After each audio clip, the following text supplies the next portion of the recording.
Welcome everybody to FDG's first session of Vampire the Masquerade 5th edition. We are playing a game called A Tale of Two Cities, and our game tonight is going to be taking place in the city of Milwaukee in present day. Just as a quick introduction, let's introduce everybody to the cast tonight.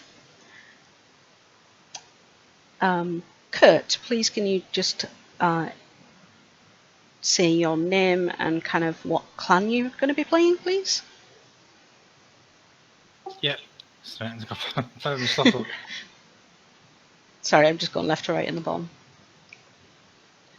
Yeah, my name is Keith. I'm playing Kurt Ashcraft. I am my clan's the Tremere. Yeah. And Jason? Hello, my name is Alex. I'm playing Jason Thorne, a Bruja.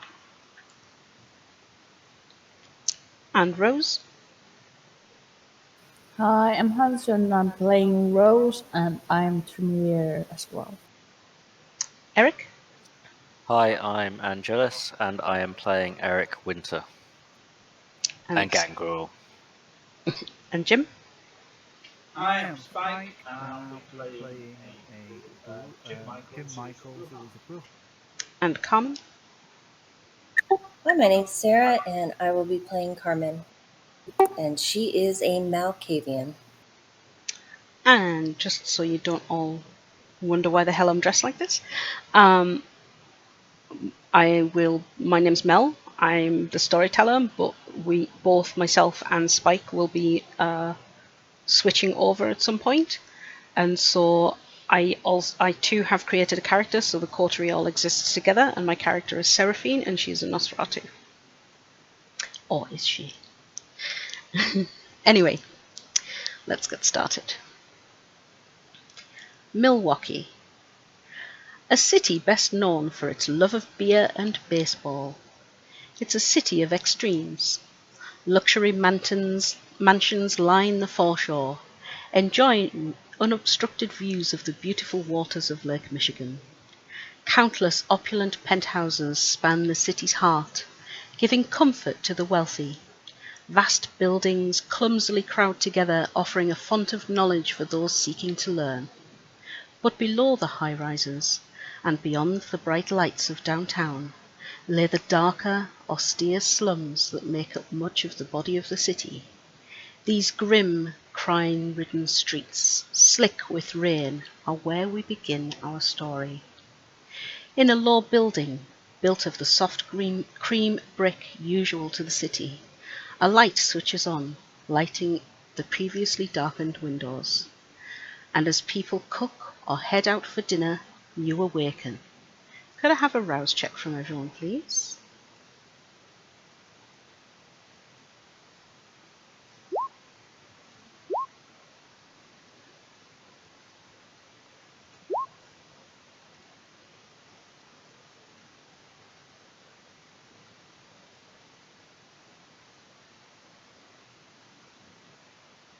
If the result says hung again, please increase your hunger dots by 1.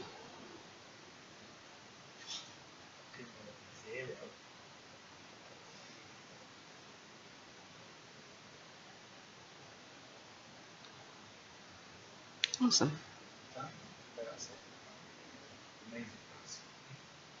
Yes, that's a 10, dear.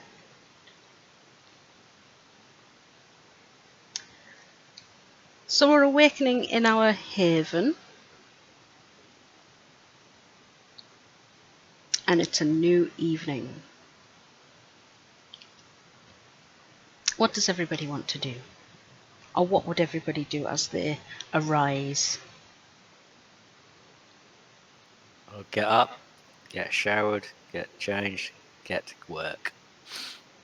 Large queue for the bathroom forms, yeah. So we're all in the same place then, yeah? Oh, not in, oh right, I thought we were in our separate homes. Late Night with Conan podcast.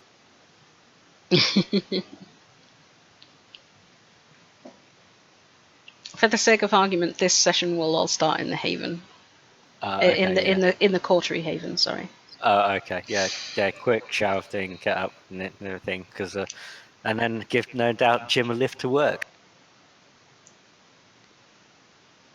Strangely enough, this evening, Eric, neither of you are at work. Okay. Sometimes it's not very often, but occasionally, your days off happen to fall on that same night. It's only happened once or twice in the time that you've known each other. Okay then. Still have carried my badge and my off-duty weapon. Seraphine, as always, is usually first up. She makes her way, like, she's been in the bathroom, she's got dressed and all that kind of stuff, and she's now sitting at a table with a laptop computer bent quite close to the screen, typing away.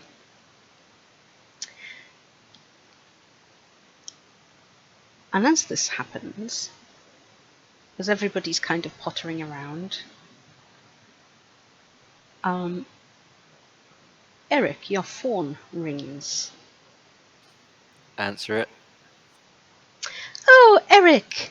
It's so good. I'm so glad that you answered the phone. It's Baron Thornton, just in case you didn't know. That's her new name, Thornton. Baron, what can I do for you? Oh, well, dear, I was wondering if you would bring your marvellous coterie along to the chantry that I have been setting up, please. I have a little bit of a task for you all, and if you're not sure where it is, I'm sure the Tremere brethren in your coterie will be able to guide you, as they've all been here at least once already. Okay. At this point, I've put it on speaker, so whoever else is around can hear. Yeah, sure. I'll get the coterie together and we'll meet you over at the new chantry. And I'll just go talk to Seraphine and say the Baron wants to see us. She's on speaker. Seraphine just nods. The Tremere among you all know where this is. The chantry has been set up in this building. So, to the west of you, in the next kind of neighbourhood over, there is a very famous mansion called the Schuster Mansion. It was very famously known for being a nice bed and breakfast. However, in the recent months, it's been snapped up by a rich entrepreneur, and it's being converted into his private home. At least this is what the public know. To the Tremere, you guys already have been here. The inside is it's basically being gutted. It was nice, but obviously because the Baron is setting this up as the new chantry, there are certain needs that that she wants, and certain things that she wants fulfilling. So she's already started making this conversion. So you guys basically know how to get there from here.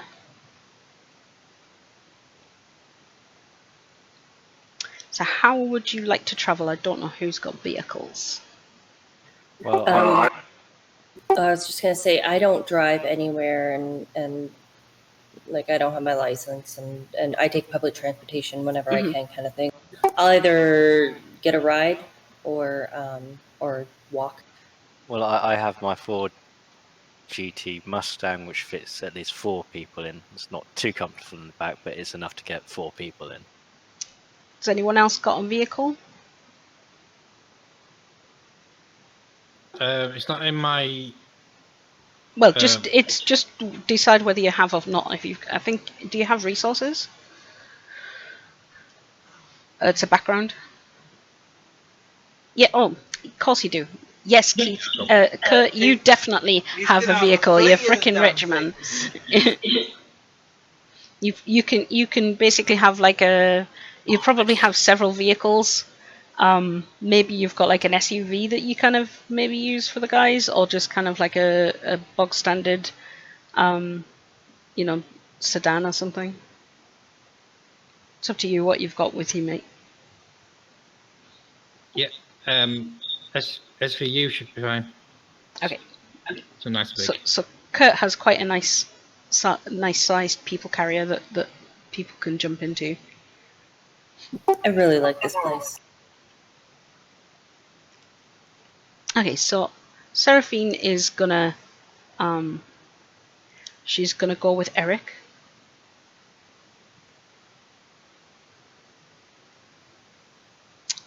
Rose, perhaps you could come with us and direct us to the chantry. Yes, of course.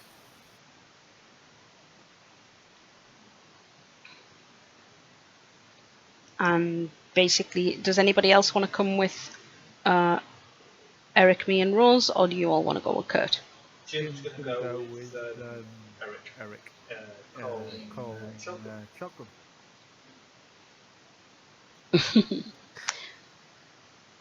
Seraphine Okay. gives a small smile and climbs into the back quietly.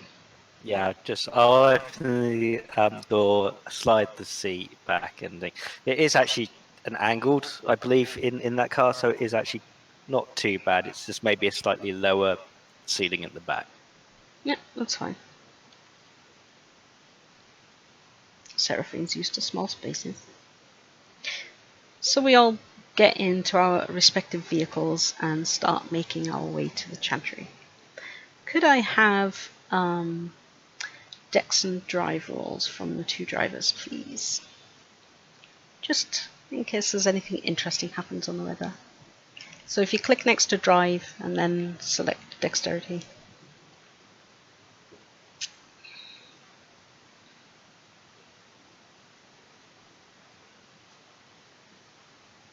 And Kurt from you as well, sweetie.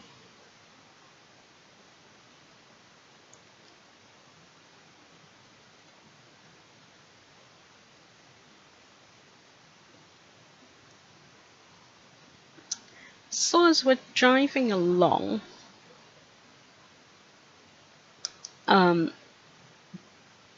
Eric's in the lead car, and we're driving absolutely fine. There's no problems.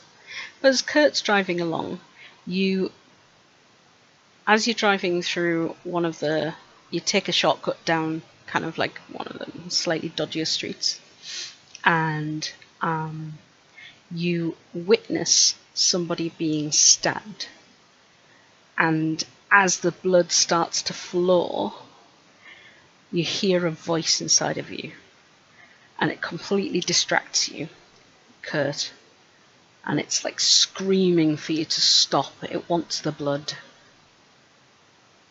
What do you want to do? I'll slam on the brakes and stop the car, and point out what's going on with rest of them, what's going on. Saying we need to just help if we can. So let's see. So it's Kurt, Jason, and Carmen. Yeah. You guys literally witnessed this kind of random crime on the street. Somebody's been really badly stabbed. The perpetrator's running off, and the victim is currently laid on the floor bleeding out.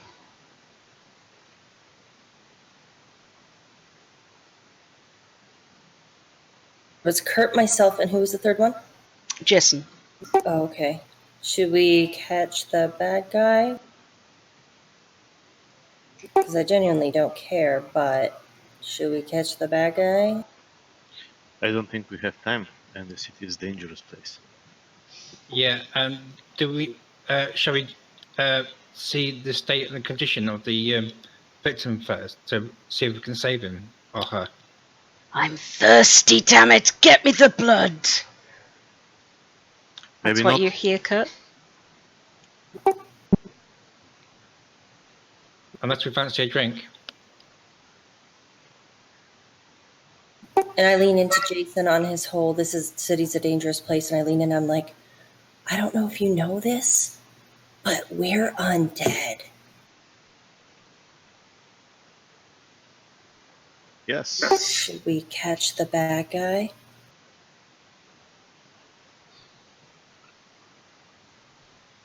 I look at my clock and I wonder if we have time for this stuff. Do we have time? We always have time. It's up to you guys. Okay, do you want to try and trace? Kurt doesn't look so good. Kurt, you hungry, buddy? Yeah, looks like I need to go find him. You go, boy. As you start chasing off after the perpetrator, Kurt, again, the beast raises its head and it's like, you're going the wrong way! The blood is there! It's right there! Just take it! I ignore it and tell him to shut up. I know what I'm doing. Nice. It kind of struggles with you. It's like it really, really wants to feed. Could I have a Dex and Athletics roll from anybody who is chasing down the perpetrator?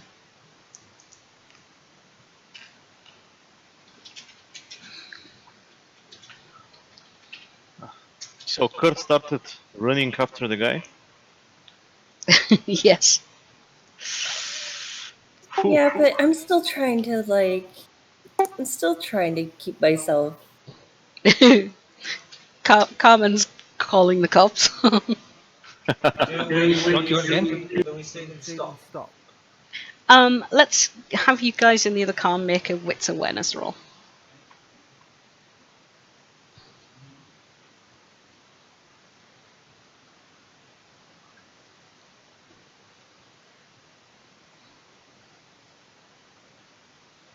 Hello, 911. What's your emergency? I was just going to do that. You beat me to it. Now she's talking to herself on the phone. all I can see in my head is the 911 operator saying, "Hello, 911. This is what is your emergency?" And you repeating it. Yeah. There you go. No, you called me. Jim and Eric, you both notice Kurt's car like slam on the brakes and fall behind you. Hey Eric, there's something going on over there, mate. Yeah. What the hell's flipping Nils up to now? Do I have wave no my idea. hand? Kurt, I still need that Dex Athletics roll, sweetie. I will do a U-turn, drive back, park on the other side of the street, and me and Jim, I take it we're going to get out and see what the hell's going on. As you start, like you pull a U-turn and you start driving back towards the car, you see Kurt basically catch up and tackle this guy on the street.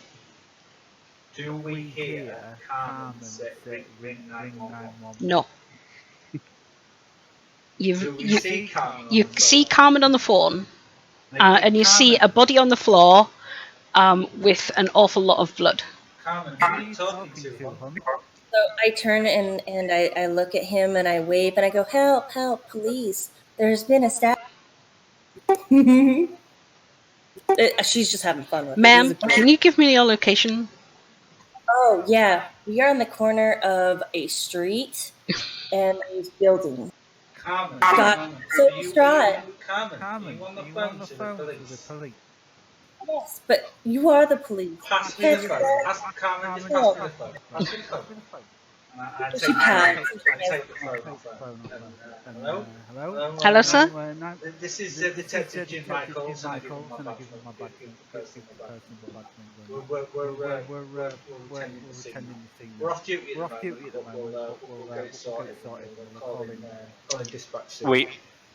We need an ambulance stat. Yeah, we also need an ambulance start, yeah. All right, sir. I shall dispatch And a unit and an ambulance to your location. And I will apply pressure on the wound.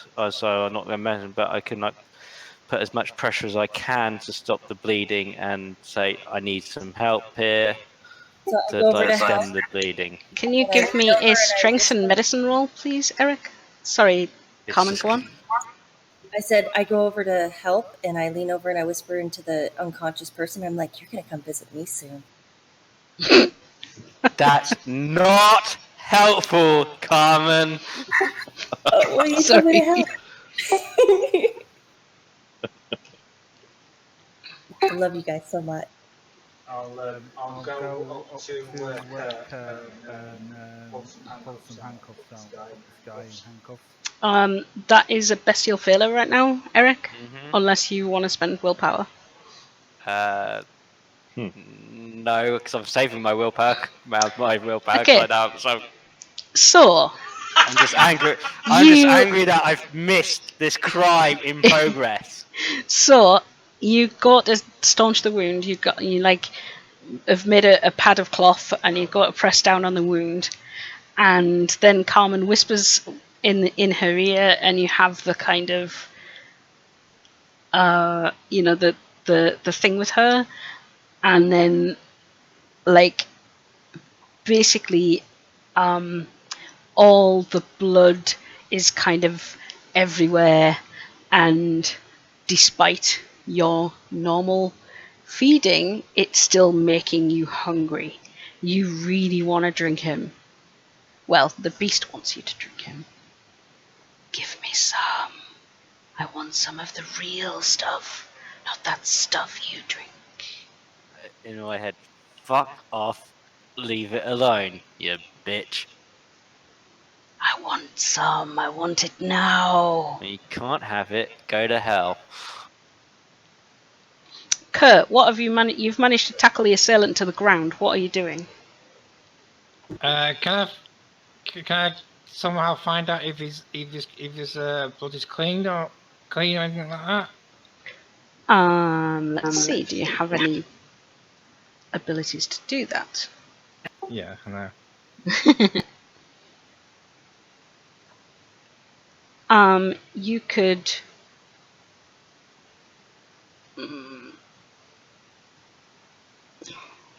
Do you have Auspex?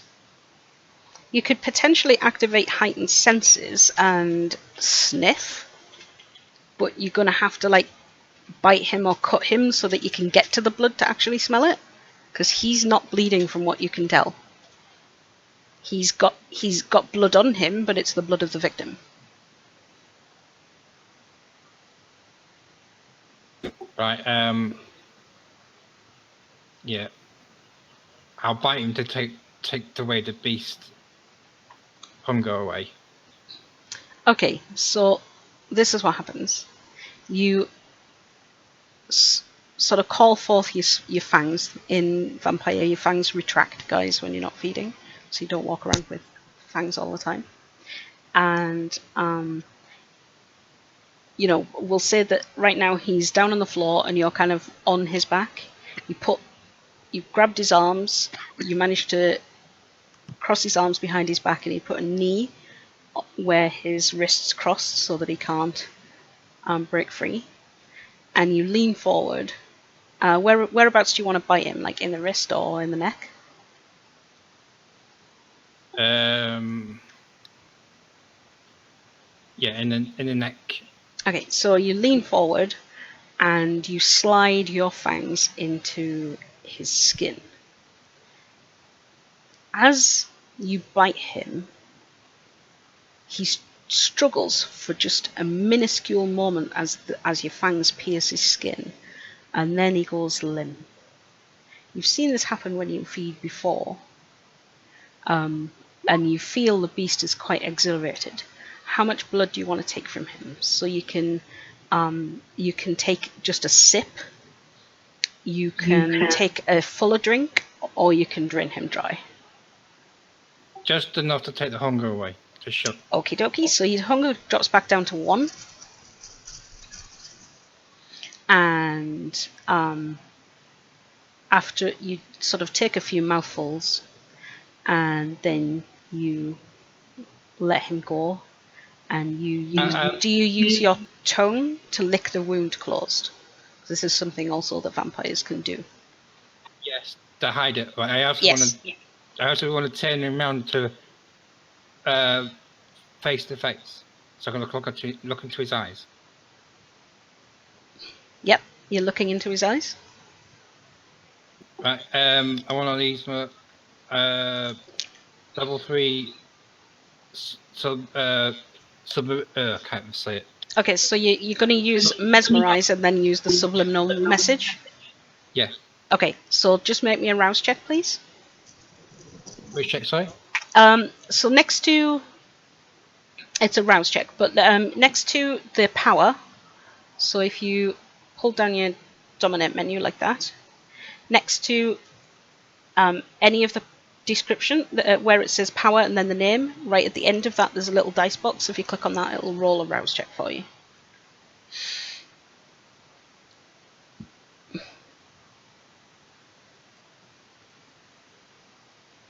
No, go back to that first page. Do you see under?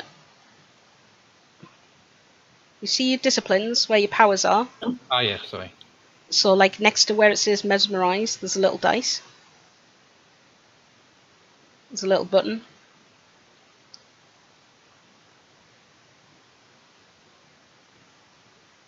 Do you see that? There's a button next to the powers. Is that what you mean? Yeah. Well, rouse, yeah. Yeah. Yeah, that's the one. Nice. So you've managed to will your blood, and you now have his undivided attention. What is it you would like to? What suggestion would you like to give him? I am going to give him a command that once he reaches the police station, and as soon as within like 30 seconds of the police officer whoever's is going to question him is going to ask him why he did it, what crime. He's basically going to confess all his crimes to the police officer. Nice, very nice. He's not resisting and he's unsuspecting, so you don't have to roll anything. As far as you are concerned, he has done so, and he's quite sort of compliant in your arms. He's still, like, you've not really got him restrained much anymore. You've kind of still got a hold on him, but he's not fighting with you or anything like that. Back to the other guys. So, you start to hear the sounds of sirens getting closer.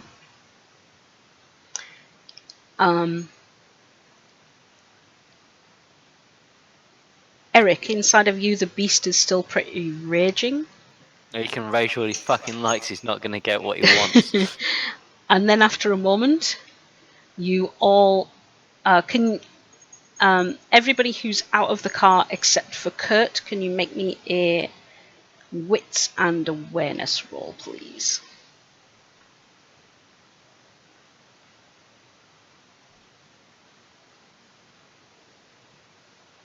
Just to recap, we hit the button beside wits, correct? No, the one beside the skill.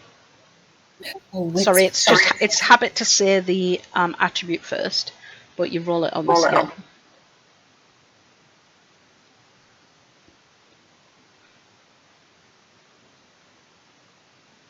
Wits and aware. Yeah.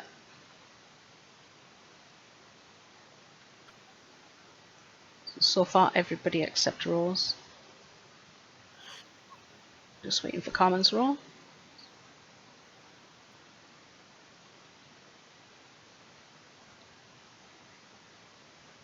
There we go. Everybody got 2 successes except for Rose. So everyone except for Rose, you hear the victim's heartbeat. Dum dum. Dum dum. Kind of make a pouty face. And you realise that he's just died. And with that, you hear the beast in your head, Eric, and it goes, "Ugh! Next time." Never. Well, I suggest we get out of here and Kurt's sorted this out now. So No. no, You take the guy into custody. Kurt get the rest out. We're police, so we're fine. So we can just hand them over to the people that are coming and let the ambulance do its job. I'm still sitting cross-legged beside the dead body now, and she kind of pats its chest, and she goes, "Well, I'll see you naked on a silver slab very soon. Bye-bye." She pops up and walks over to her room. So, who would like to exit the scene with Kurt?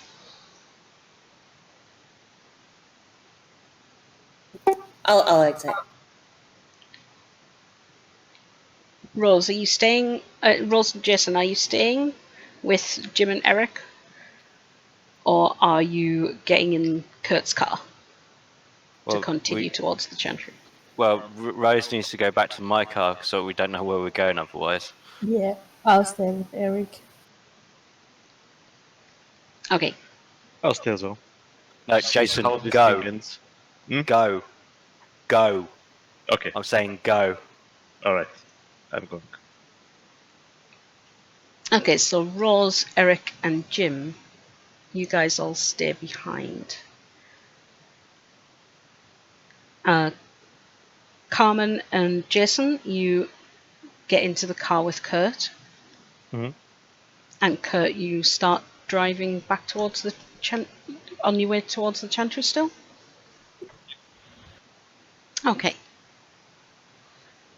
After a little while, Kurt, you're on your way, so you're kind of a few blocks down when the ambulance crew and the police cruiser pull up. I'm also holding my badge out ready for like the other officers on duty, just in case they don't know who we are, because it's quite possible.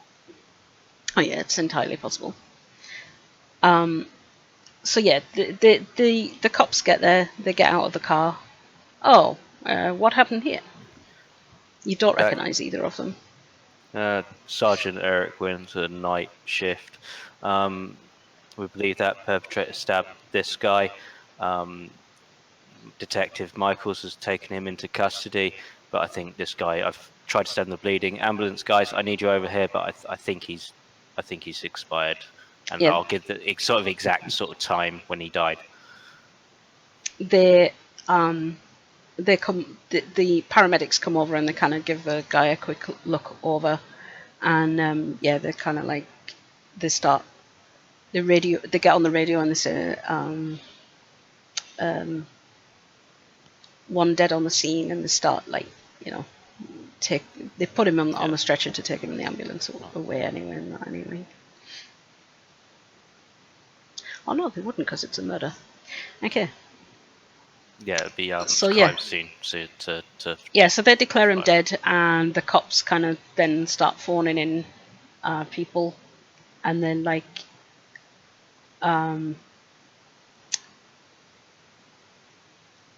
so were you two like what? You were going out for a drink or something? yeah, we were just we're buddies. Like we're back from the academy type of job, and we're meeting up on a night off, and of course we're driving down the road. You know, the city never seems to give us a break. Can't even have a good night off. Yeah, certainly. There's going to be quite a lot of paperwork and. Look, we can follow up our paperwork Yeah, by obviously the end of the night and send it they'll in need via, to take statements from you and stuff, but yeah, we'll let you get back on your night, and if you can just sort of either come by the station tomorrow or. Well, I'll have the report ready to hand in by my night shift tomorrow. Very well. And you, detective? yeah, what about me? You'll do your paperwork as well? Oh yeah, totally. Good. I see no reason why to detain you here on the scene any longer then. And Good night, boys. they're like, they've handcuffed the guy and they've put him in the back of the police car and stuff. Right, well, get into the car and then just like go. I take it Rose and I know Seraphine has not moved from the back of the car. I take it Rose got back in the car.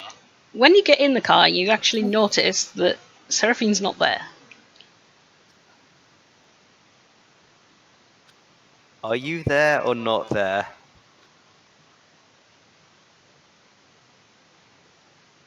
Oh, you're talking to me? Yes. Yes. Okay. Good. I just want to learn that thing, but it's still freaks me out a little bit. Let's get going. It's Rose in the car as well, isn't she? Yes, I'll I'm just here. double.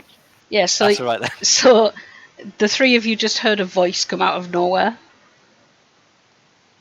She's always doing this shit. Yeah, Jim, you're pretty used to this. Yeah, I know. It's still a cool fucking thing though. I'll just drive to the Chantry and hopefully not have like any blood on me, or if so, I'll just have to fucking get changed with the spare clothes I got in the back of the car.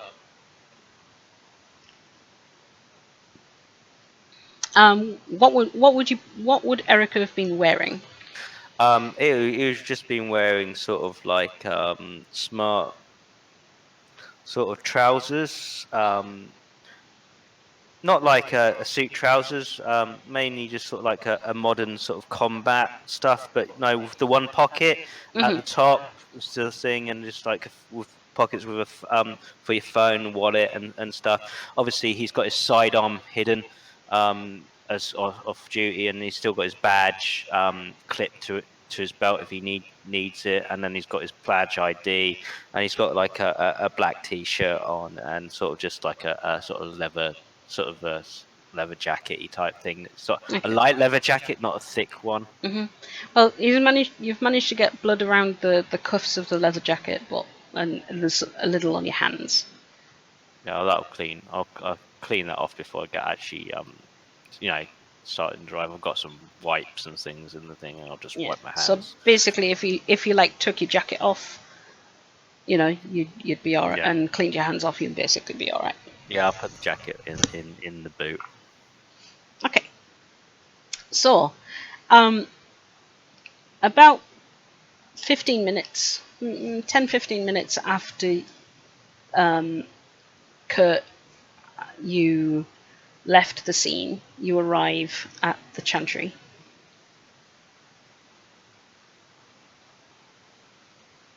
Okay, I'll start the car and I'll park it. Yeah, there is parking there. It's got its own like private car park and stuff. Okay. And I park the car in a parking empty parking space, and tell them we're here now. I turned around and said to Jason and Kyle, just that right, we're here at the centre.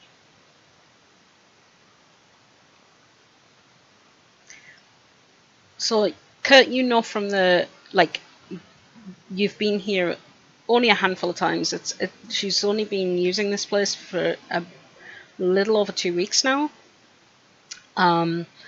There's still kind of like, as you go in the front door, there's still sort of like a reception area, and there's like she's set up like a small office just to the left of the reception area.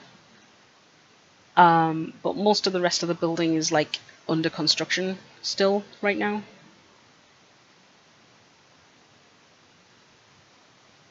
It's kind of a lobbying area, the reception, and then like a lobby area off to the right, kind of like a seating area, and she's kept that. And then this office that she's been conducting business out of. Is there anybody at the reception? Yes, there is. Let me...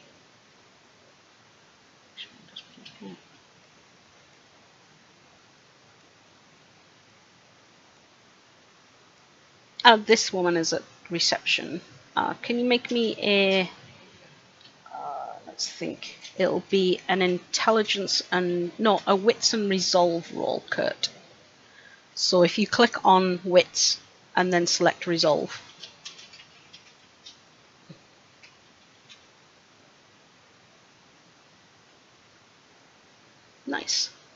ignore the beast there, because you got a crit.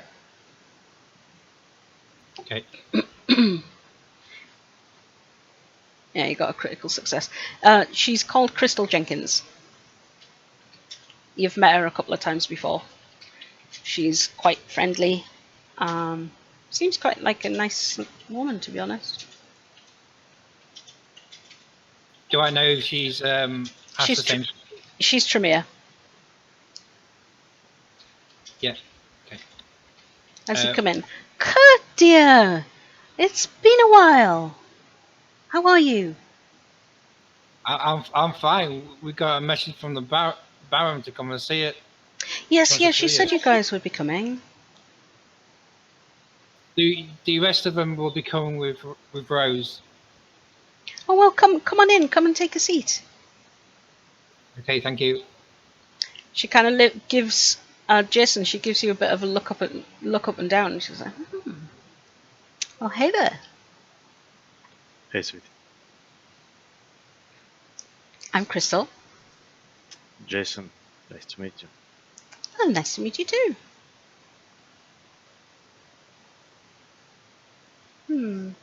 I don't see Rose here. Is she coming with you? Yeah, they were the others, and they'll be here in a few minutes or so. Oh, well, I see. They're traveling in a different car. Yes.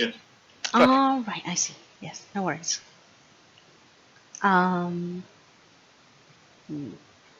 Was going to ask if I can get you anything. That's kind of like a bit of an old habit, I guess. Yeah, no.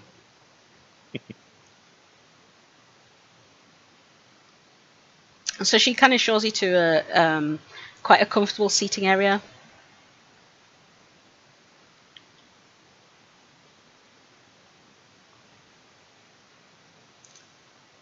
And you're there maybe sort of 10 minutes before the rest of you arrive.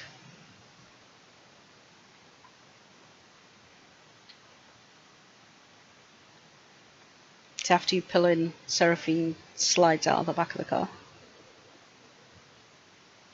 Okay. I want to talk to Kurt and say, look, mate, yeah, you need to watch what you're doing. No matter what, we cannot break what we are. Nobody can see that. Can't help everybody. Yeah? Just see that shit again? Leave it.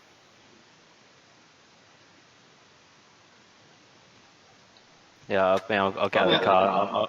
I'm with like Jim as well. I said, look, mate, you should have phoned us ahead. You should have phoned Jim. And we would have turned around and we would have dealt with that shit and thing. You put us all in danger there. Now I'm gonna let this slide because you're a new person.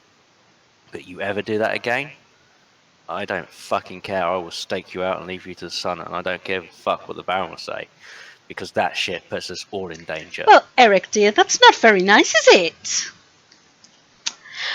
Had a bit of an issue on the way here, I guess? Yes. And with that, Baron Thornton comes out into the reception area where you guys all are. Still not caring. Like, my primary job is to protect you, Baron, and help you deal with this situation. But, as I said, don't do that again, mate. It's a harsh learning curve. It is. And I know it's difficult, but it is definitely a no-no. Don't you think, though, leaving him staked out for the sun is more of a breach of the masquerade than whatever he did? What did he do? He fed in public in the residential area when the crime was happening. It was down a dark alley, and someone was being attacked. Where there's still residential areas, mate. Somebody could have ripped out. Just saying, you have to be Feeding in a dark alley is far less of a risk to the masquerade than staking a vampire out for the sun, but there we are. Just be careful. I kind of raise my hand and I would iterate that to you as well, Mr. Winters. Who do you think is in charge here? Well, at the moment, You are. Thank you. If you would. And she gestures towards the office. As we pass by her, and I smile at her, and I kind of raise my hand, and I go, "We caught a bad guy," and I skip. Yeah, with that comment, Jim gives a little bit of a chuckle. Oh, hi, Crystal. Hey, sweetie, how are you? I'm alright, but the thing what happened was a bit scary. Tell me about it later and we'll talk. Yes. You better, get in there. Don't want to keep her waiting. Mm-hmm. So as you go in the office, it's basically like a manager's office. I can't get the word out. Baron Thornton goes to sit behind a desk. There's a few chairs, but there's not one for all of you. I would say there's like 4 chairs in the office. I'll just sit on the ground cross-legged. I'll stand. Jason, you lean on a wall or something. I'll be a good boy and sit at the table. There's not got chairs at all. Yeah, I'll just sit next to Jim. I guess I'll sit down as well.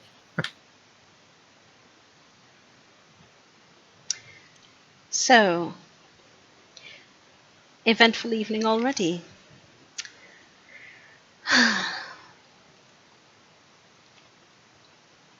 It's most important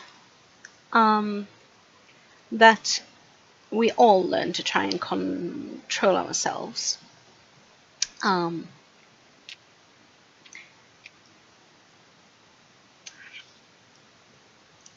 Obviously, I wasn't there, so I didn't see what happened, but from the sounds of it, feeding down a dark alley, I'm sure there's plenty of kindred in this city and in other cities around the world that do that quite consistently. I would issue some words of caution. Out of character, I thought he'd tackled him just about 5 feet down from the scene. The guy took off up an alley. I did not hear that, so I would have not said that. Sorry, I apologise. I didn't hear the alley. I thought it was in view. That's why we sort of saw him what he was doing. Sorry. He was, but then when he ran away, he ran up an alley. No, I thought Keith was in view tackling him down. right. No, not really. He was in an alley. It wasn't like in the middle of the street. No, that's why. I won't done that. Not in a public place like that. My caution still stands to him, though. I didn't say it in a nice way. It's fine. We'll continue like it has happened. Yeah. And just treat it as a learning experience. You know. Yeah. Cool. So the Baron says, "Good. I'm glad that it is true that the beast does make us quite passionate creatures sometimes, and it's quite important that we try to better ourselves and overcome it, so that we don't give in to our base urges all the time, you know. I mean, yes, we need to feed to survive, but we don't have to be monsters, you know. But yes, anyway, let's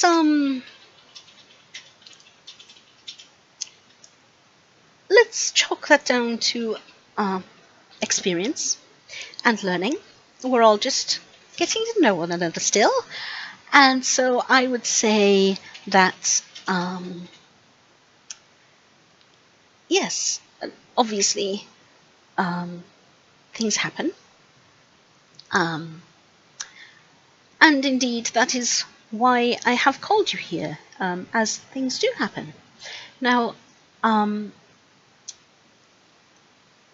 Seraphine has informed me that you have started claiming your domain, and that you have set up a haven together, which I think is a marvelous idea. And yes, so tonight I've called you here because I have a little task for you, and seeing as it happens that the area is in your domain, I thought it would be wise, or perhaps not wise, but fair, for me to come to you first. It appears that there have been some problems around campus in the university. I've got those over there.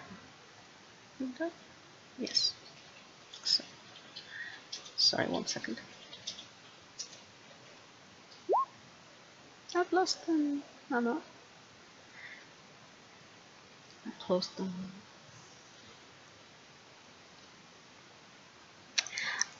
Yes, so at the university, there has been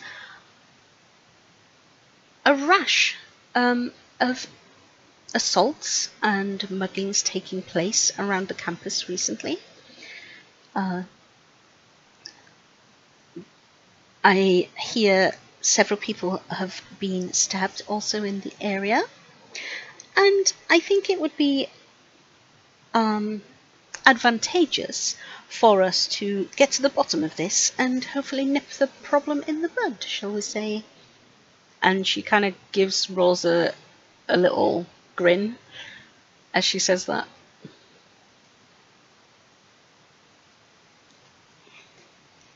And Rose smiles back.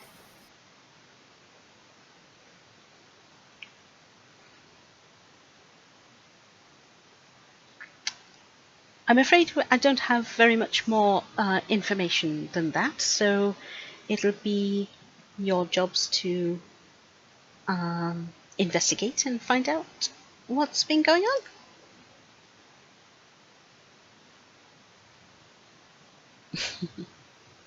Baron, Yes, Mr. Michaels. I'm really sorry. I spaced the shit up there. Can you say that again, please? So, I think I'm correct in saying that your domain is within Avenues West. Am I correct? Okay, so well within that district lies the university, as you might well know. Well, you probably do know. And sadly, there's been an outbreak, shall we say, of small street crime in the area. Yes, there's been a number of muggings, assaults, a couple of stabbings that I'm aware of, and I just thought it would be a good idea to find out the cause of this and hopefully put a stop to it. That's not a problem, Baron, because me and Mr. Winters here do this on a daily basis, so it's nothing out of the norm. Right, Eric? Unfortunately, it seems to be the norm all over this city, and in most area cities. Yeah, we'll investigate. We'll find the The perp world and is take him full of down. degenerates, what can we say? Yeah, you know us. We'll do the investigation and mix it up when we're also on patrol and stuff as well.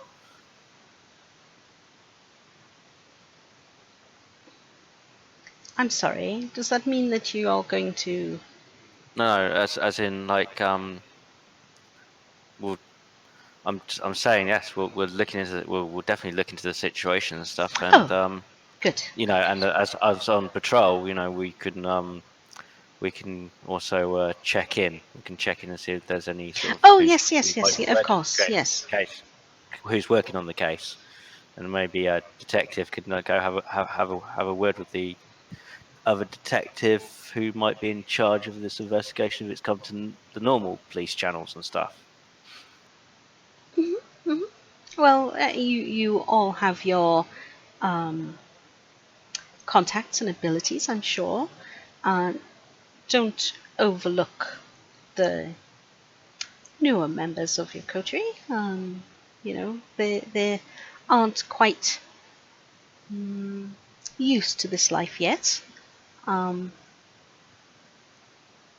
But I'm sure they all have their own abilities and Yeah, strengths.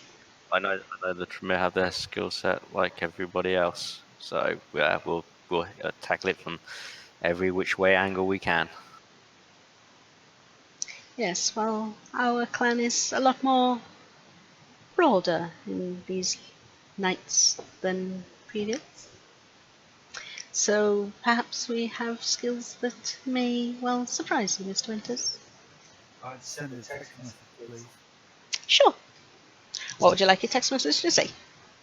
This is Going to text Claudette and tell her that you've got a job to do. After a couple of minutes, your phone buzzes with a text in reply, and it just says, what do you need? Text back and just say that you've been asked to clean the neighbourhood a little bit more. And she texts back, which neighbourhood? Avenues West. Oh, okay. Want me to meet you? Sure. Where at?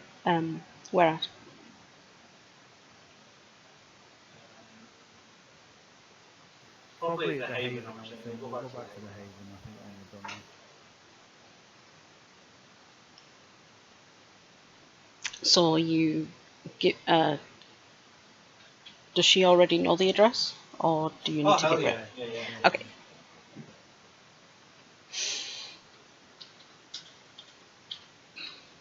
So, does anybody have any questions before you get on with it?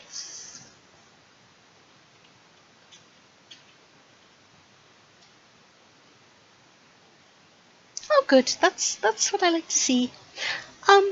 Rose and Kurt, dear, of course, you're welcome at any time. It shouldn't be too much longer before the library upstairs is opened. We've made some quite good headway this week, I'm pleased to say. But of course, I will let you know when that happens, so that any studies that you wish to carry out, you could get started. And if that is all, I'll bid you all good evening. Oh, that's Okay, great. thank you. Let me know if I can help anyway. Oh, Rose dear, you're such a sweetie. What would I do without you and Crystal? Rose smiles widely. Bid you good evening, Baron. And I take my leave. Baron. I tip my hat. Top of the morning to you. You have a good day. She skips on out. Okay, Vince. And she's the medical examiner. I love it. Okay. Yeah, we need to start a character sheet. So you guys head out of the Baron's office.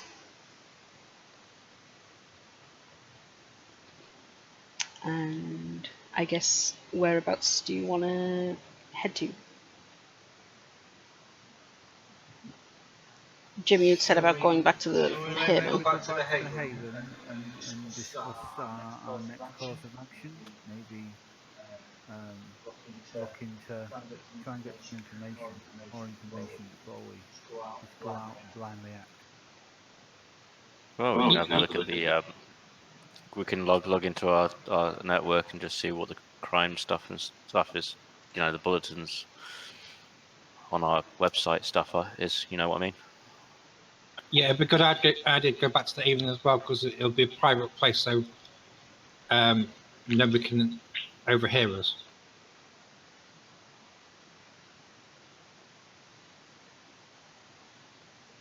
Yes, I think that would be advantageous.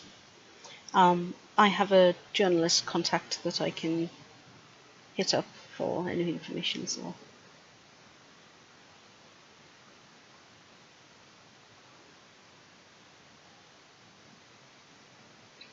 So as you kind of get in the vehicles and leave, Seraphine sends a text.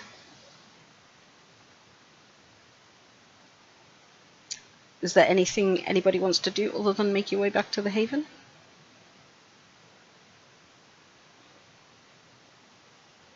Okay, so we'll say that you kind of make it back to the Haven. It's quite uneventful. And Claudette meets you there. Just a bit of an out of character. Have I met Dragon Girl's character yet? Or Yes. You okay. have. Yeah.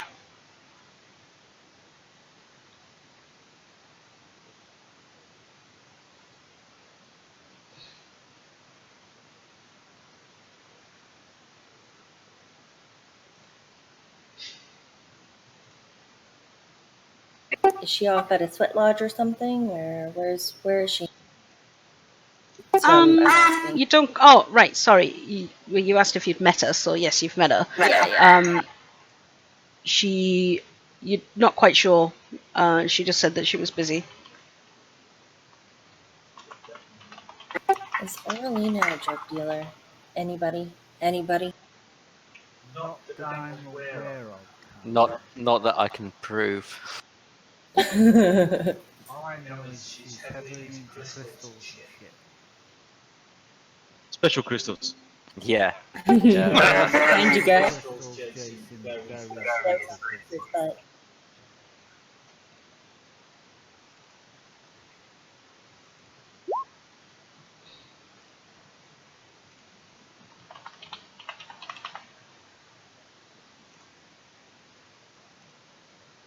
Shoot. I just closed down Roll20 by accident. How did I? No, I didn't.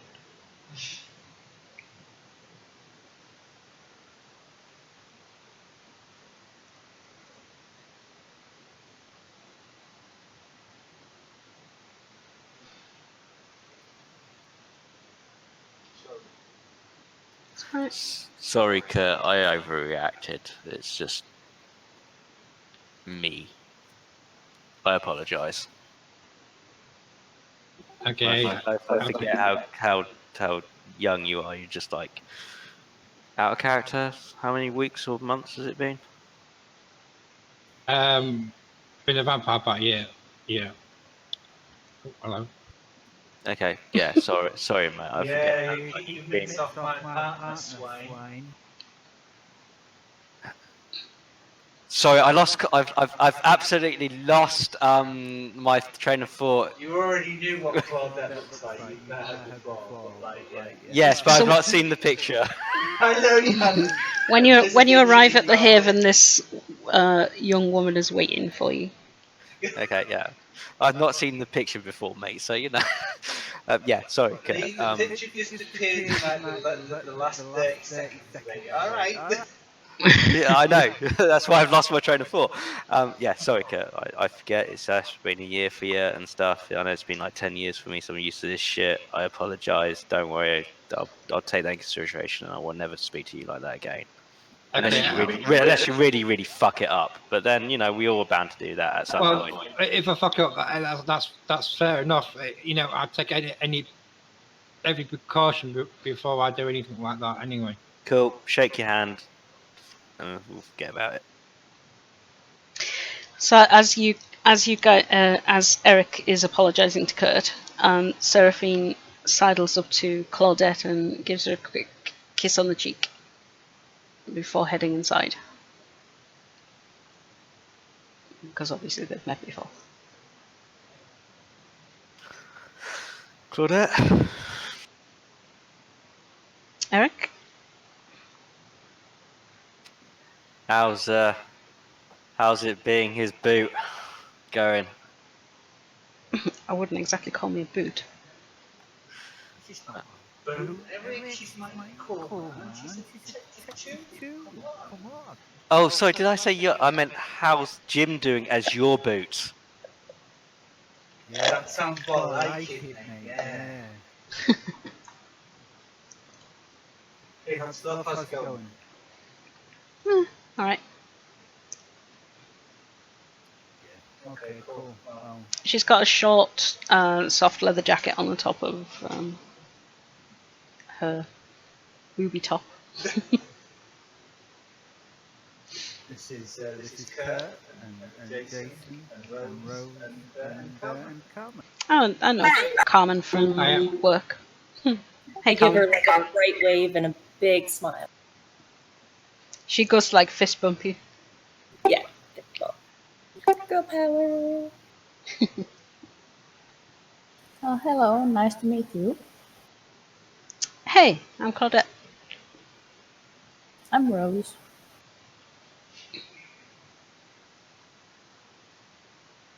So, what's going on, Jim? Come on inside and I'll tell you all about it. So you guys, you go inside of your haven. You've got kind of like it's kind of like a bit of an apartment set up, with a little bit of extra security. So she comes in and she goes over to the kind of lounge area and sits down. So we've just been to meet Baron and Thornton, wasn't it? Mhm. Baron Thornton. She wants us to kind of clean up the neighbourhood around here a bit, around the university and stuff. There's been a spike in crime, I think she said. Well, talking about muggings, stabbings, things like that. She wants us to look into it. So, Yeah, summer girl on the day force. She says it's been a bit hotter than normal around here lately. Some sort of gang activity, from what gang activity. she said. Yeah. Okay. We got a computer in the haven. Yeah. So me and my boy here, Eric. Seraphine's already on the computer. Oh, can I borrow the computer, please, Seraphine? Or I'll tell you what. I just put in my details and everything. And I know you're a bit of a whiz with that thing. Here you go. And I'll let you. I wouldn't say whiz, but taking a look at it and stuff. this is gonna be funny. If you can't navigate your way around, I'll give it a try. You know.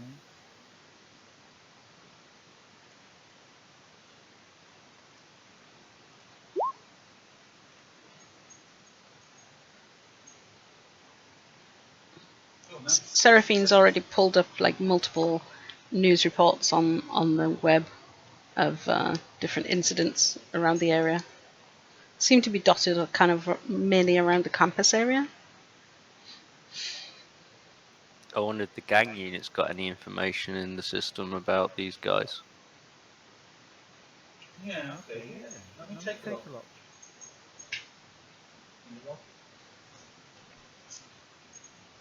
Do you want to make me like an investigation roll to find out the information? Probably would make more sense. It'll be like, hang on.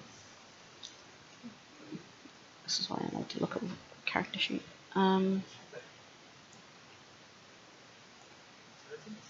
Yeah, we'll do intelligence investigation then.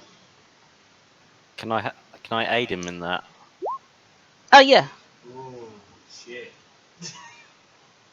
So we'll just add your successes on. It's not quite because you've got successes. It always says that if the hunger dice is a 1, because it depends on the difficulty of the roll how many successes you need. You've got 2 successes so far, but we're going to add. Eric's got an extra 1, so you've got 3. They took one away for this. No. Oh, because of the hunger dice. Getting When yeah. Yeah. Right. It'll always say the beast because the number of successes that you need fluctuates. I was thinking in my head that you needed 3, and you and Eric combined have got 3. So you managed to track down several stories, several reports, like incident reports and stuff. Most of them are around the university, and it's dealing with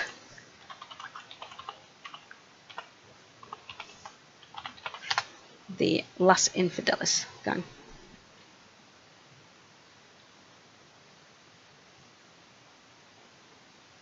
That was all meant to be to Jim, not public.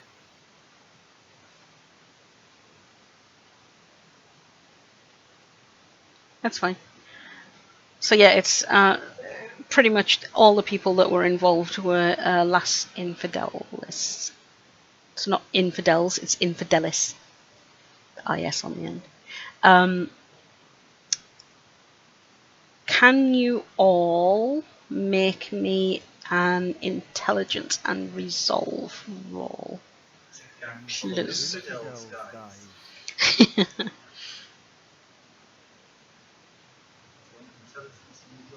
Yes, please. It's a memory check for something. I'm going to take Claudette's picture down because it's really distracting.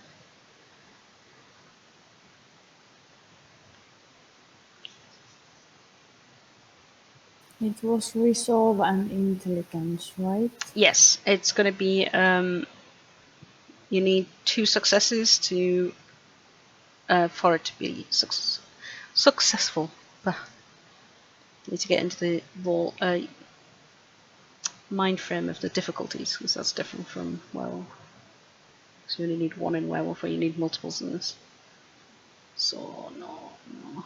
Eric, you passed. Jim, you passed. And Rose, you passed as well. Good job you passed there, Hansu, otherwise you would have had a bestial failure.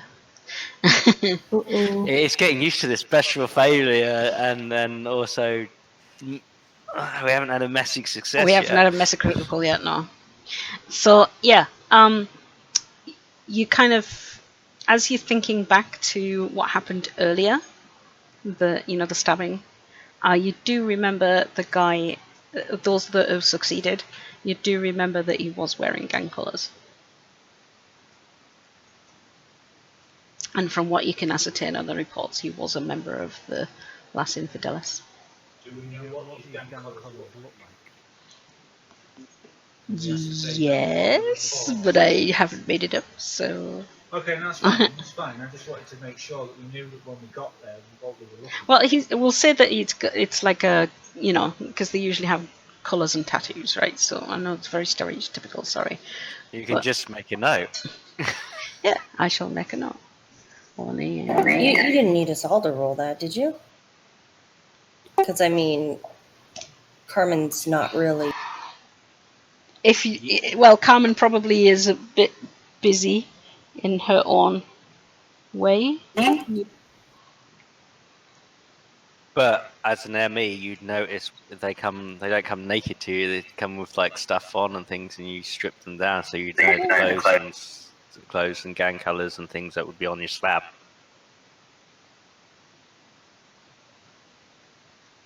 I wasn't really paying attention to that, though. Down here.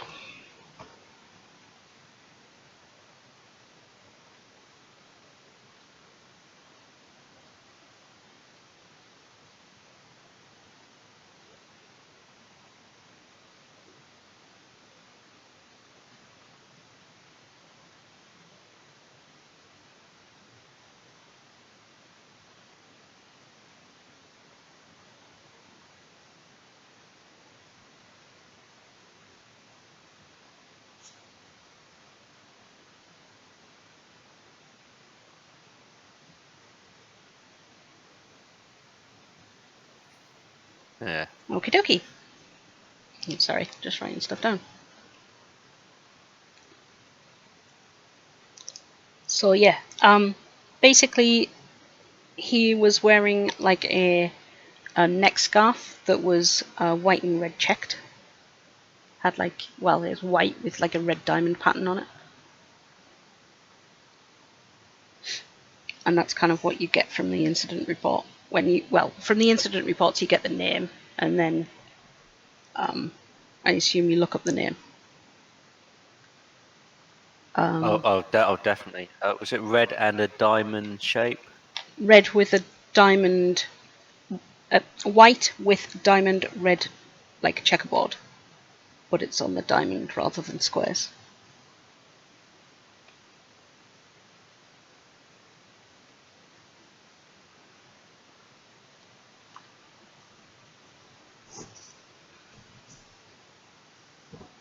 How do you spell their name? Do you want to just put it in the chat and I'll copy it?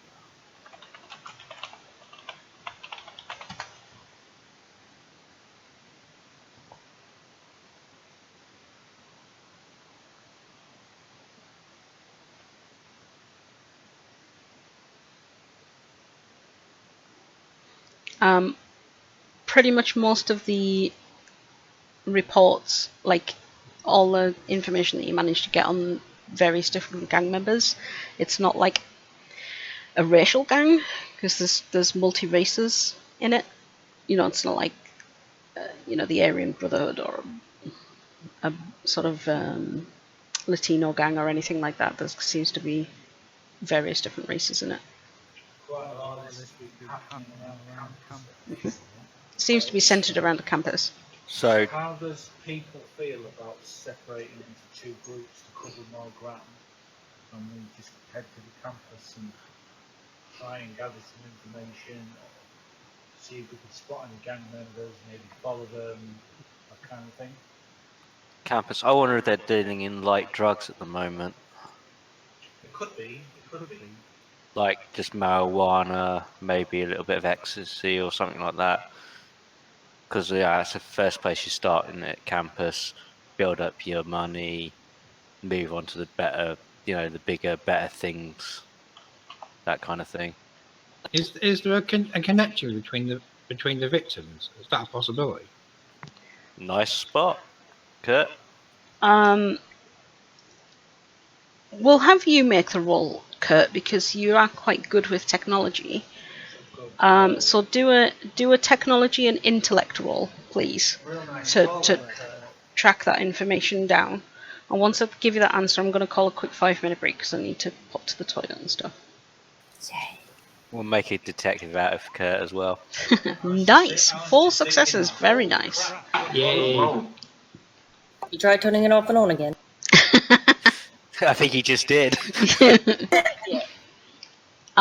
So Kurt, you get that most of the victims, the victims mostly seem to be generally college students for the most part, like students at the university, but they're a mix between male, female, different subjects, different, like none of them's.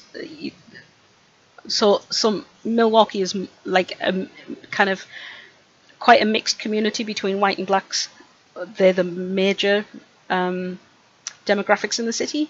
There are a small pocket of Chinese, like Asian, and dots of other things, but the major ones are white and blacks. But there doesn't seem to be like a preference for race or sex or height or weight or anything. They just seem to be, the only connection that you can find is that they are all university students. The only connection that seems to be with all the victims is that they're all college students, which if that means there could be another motive behind this, because sometimes there might be after the property, if they decrease the reputation of the school and make it worse, the funding goes down, and they can go out a bit, close down. It's a good call. It's a good call. A good call. Kurt, can you cross-reference like the fact that they might be if there any what's it sorority like the back, yes it Yeah, sororities they come and from fraternities. fraternities, are they common or is it across the board? Okay, let me just check. Can you give me another roll there, Kurt, please? Same again. While he's doing that, how many murders has there been? There haven't been any murders. It's just Apart assaults, from, mate. well, the one earlier. It seems to be the only murder. Crimes have been committed? About a dozen. Nice, 4 successes again. Very nice. Strangely, that he's mentioned, once you start actually cross-referencing that, you would say about 80 to 90% of the victims have been a member of either a sorority or a fraternity. Can you check also the demographics? Are the victims rich kids or not? He seems a bitch.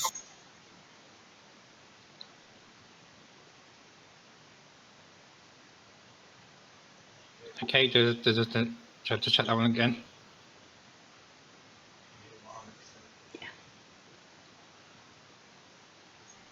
Yeah, same roll again. You can just hit the reroll button there, Keith.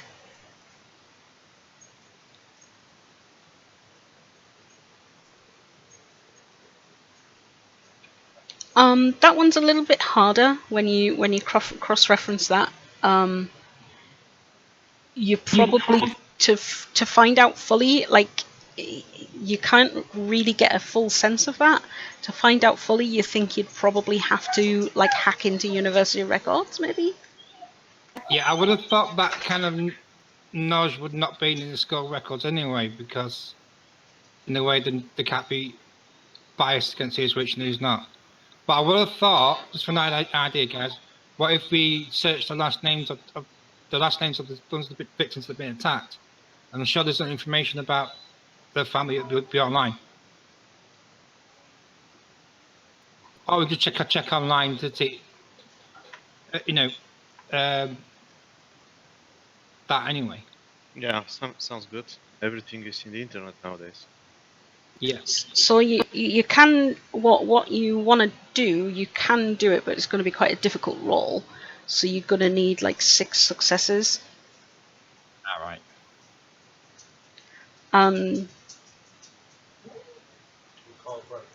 Yeah, I really need to call a break. Sorry.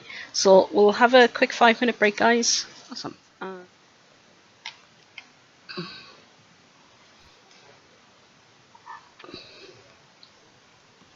Okay, so I think you'd said about searching, looking up the victims' names on the internet and seeing what you could find. I think that's what you'd mentioned, right? Yeah. Okay, so Seraphine offers to help you. So I'll roll first, and then whatever successes I've got will give you extra dice. So let's have a look.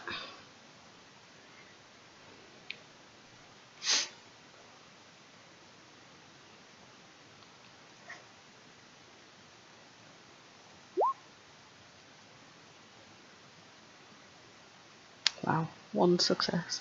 That sucks.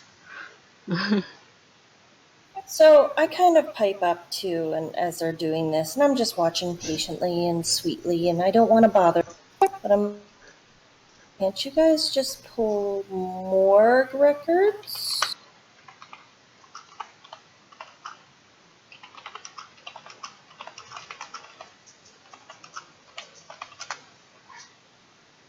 What do you mean? Seraphine asks. Well, I mean, if these guys are all dead, we But they're will not. know.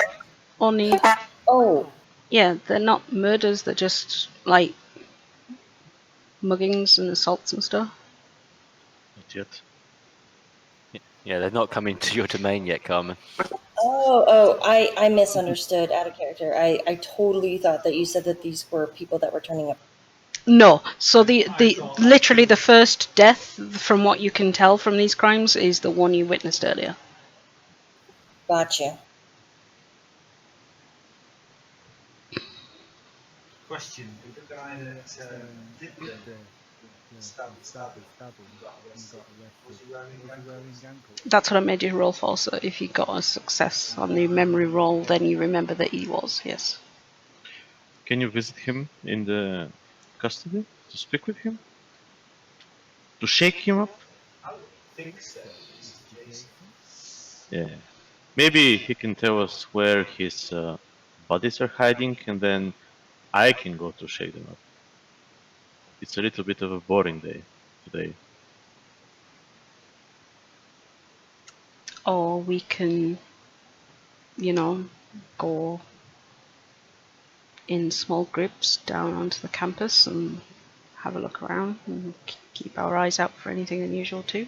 Or maybe while Jim goes and Me and Claudette will go ahead, yeah, the rest of us could maybe go down the campus. yeah see what we see. Yeah. Yeah, that may be the plan. At least you guys can just walk in as detectives. I can't really do that as a sergeant. So yeah, I can at least go to the campus and just like sort of be about.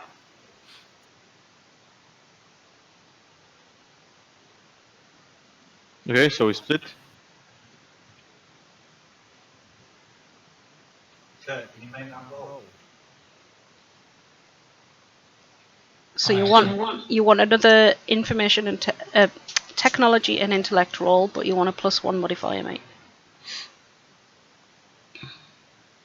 And you're looking for a total of 6 successes. It's quite a hard roll. Nope. So you can. Oh, you wouldn't do it anyway. I was going to say you can spend willpower to re-roll 3 dice, but you've only got 2 successes anyway. So even if you got 3 more successes, it wouldn't work. So you've kind of got bits and pieces of information, but not really a lot. Like you found a couple of them on Facebook and things like that, but that's all you can really tell. Not a lot.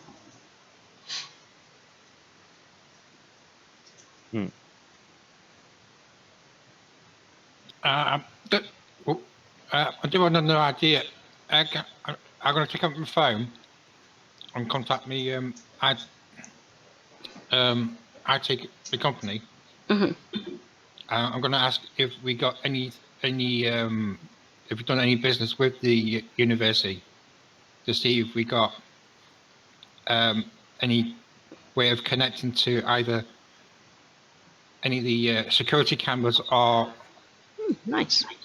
I am gonna not click the wrong button. I'm gonna roll a dice. I'll do it in here.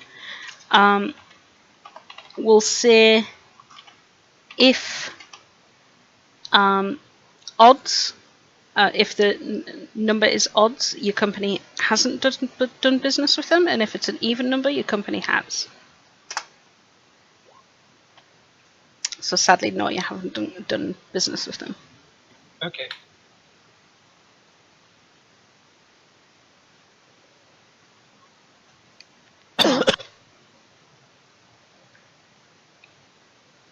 So Jim, you and Claudette are gonna go and see if you can question the guy familiar.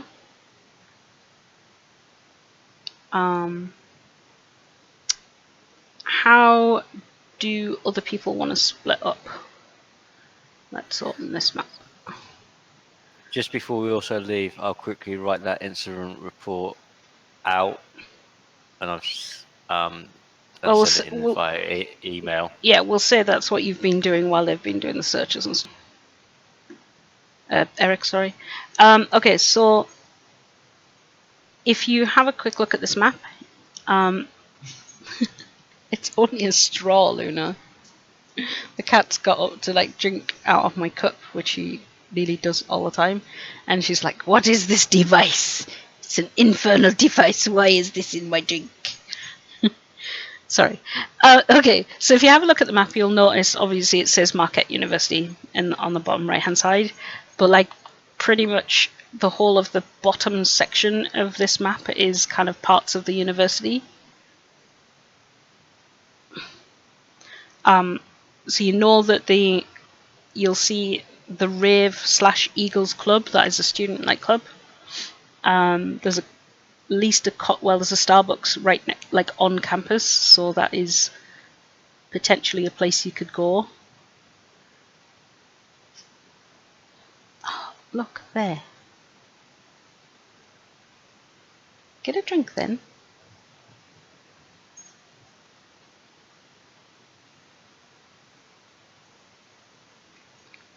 Pain in the butt, cat. So who wants to go where? Or like, what kind of plan do you want to do? Well, the nightclub would be the most easiest place to deal drugs to Well, students. there's enough people to check out a couple of places, I would think. Yeah, Ned had started. Well, Yeah, maybe if- 6 of you, including therapy. So, like maybe 2 groups of 3. One group go to the university, and the other one goes to the nightclub. Maybe. Yes, Jason will suggest to go to the nightclub to look around for the people who sell drugs, or can ask around for this new gang to see if the Aurelino stuff have a competition. And I'll ask Jim to text me if the guy in the custody says where his buddies are. Not a problem. That's just a good idea. We can have a group text, can't we?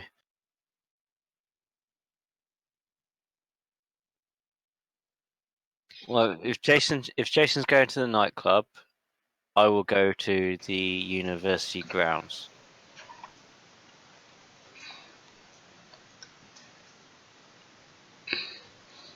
Seraphine was going to go to the university campus as well because she can skulk around in the dark. Yeah, I'm really. Yeah, not. if everybody can type in chat where you want to go, that'll be. I would say maybe a couple of people at a nightclub, maybe a couple of people at the coffee shop, and a couple of people on the campus.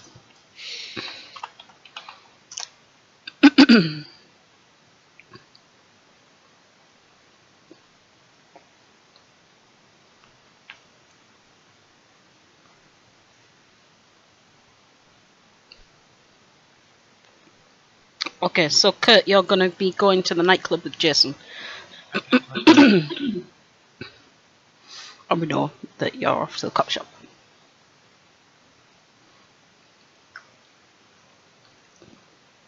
Okay, so let me bring up a character sheet so I can tell people what I want you guys to roll.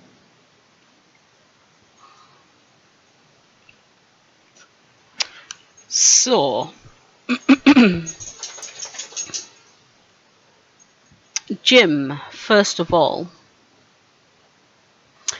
can you make me either a charisma and persuasion roll or a manipulation and subterfuge roll, or manipulation and intimidation, depending on what you... Well, no, not the last one. Either charisma, persuasion, or manipulation and subterfuge to see if they'll let you get in to talk to this guy, because technically you're not on the case, so... Okay. Reluctantly, they'll let you have like 5 minutes with him. We did make the arrest, so might have been why they gave it. Get the letters have five. Oh yeah, but it's still their case. Indeed, yeah. You know, detectives tend to be a bit territorial about their cases. Has anybody questioned this guy yet? Not yet. Okay, so I seem to remember that Kurt put a subliminal message in his head saying that he confessed to the first person that he sees. Yeah, so once he got to the cop station, well, you'll find out. We'll come back to that. I'll come back to you in a second. So,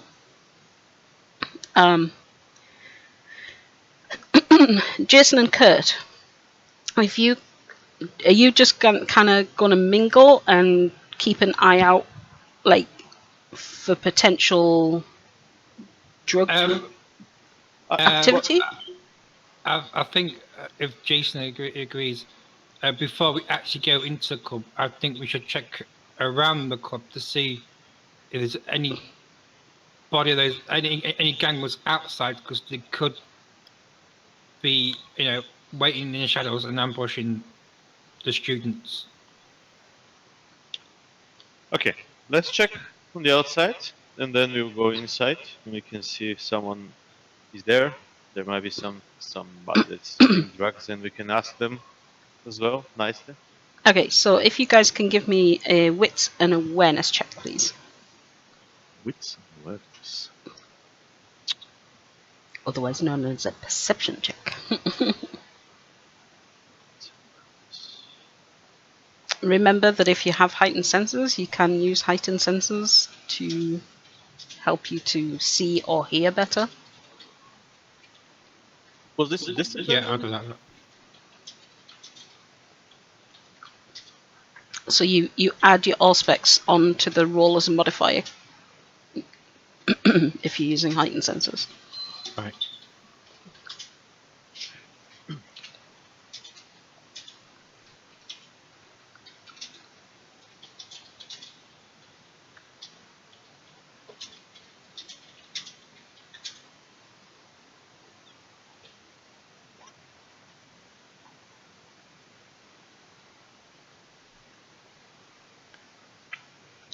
Okay. So you start kind of by doing a loose walk around kind of roughly the block where the nightclub is, keeping a close eye out like in any alleys and stuff that are nearby.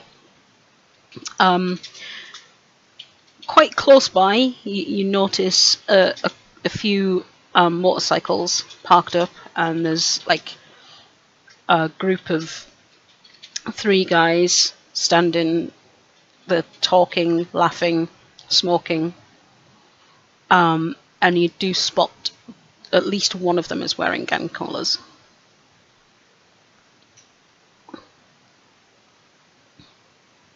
Do you know what? Watch him and wait to see what he does and where he goes. Yeah. Let's see what happens. Okay, so you guys are gonna just keep an eye on them, like specifically the guy that's wearing the gang collars. Yeah.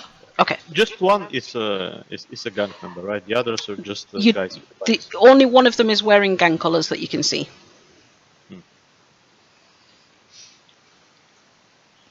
Okay, so we, let's say, wait a little bit to see what he does.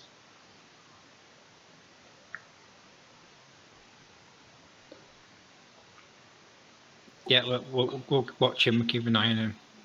Okay. Could I have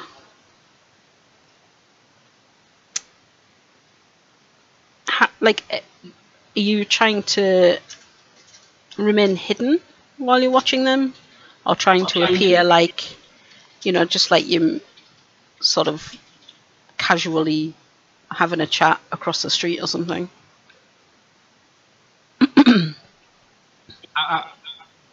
What do you think, Jason? Do you stay hidden or hide?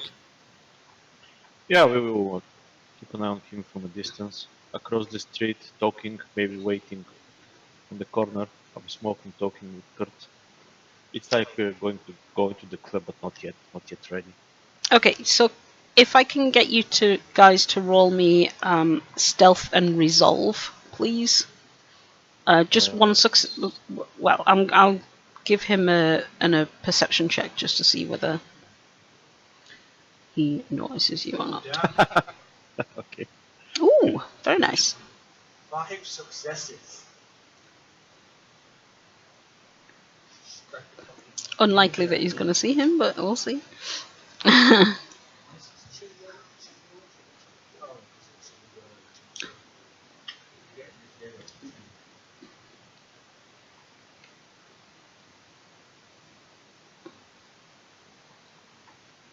So it would be just a...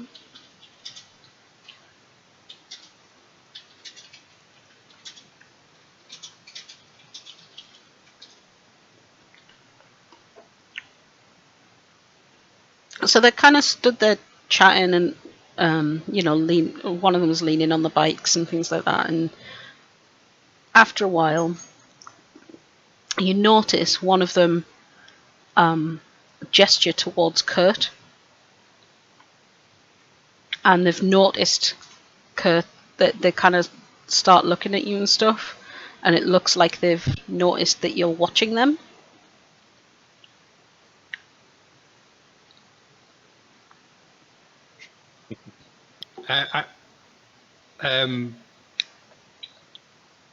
I suggest to Jason we slowly walk away and head towards the club, just to make them think that we are heading going into the club. Just to get the suspicious off me. One of them straightens and puts his hand in his pocket and is staring straight at you. We can only see you, Kurt, not Jason, remember? Yeah, Kurt, why not you go into the club and let's see what will happen. If they follow, I will follow. Okay. I'll head towards the club then. Yeah. Meet you at the bar. Yeah, text me if anything happens. Or ring me. Give him another roll.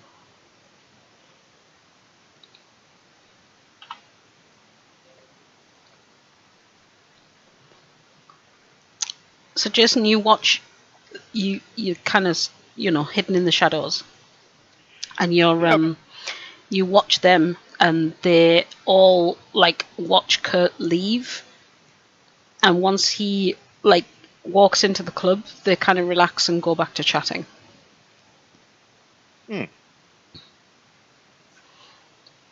I text Kurt that they're calm now.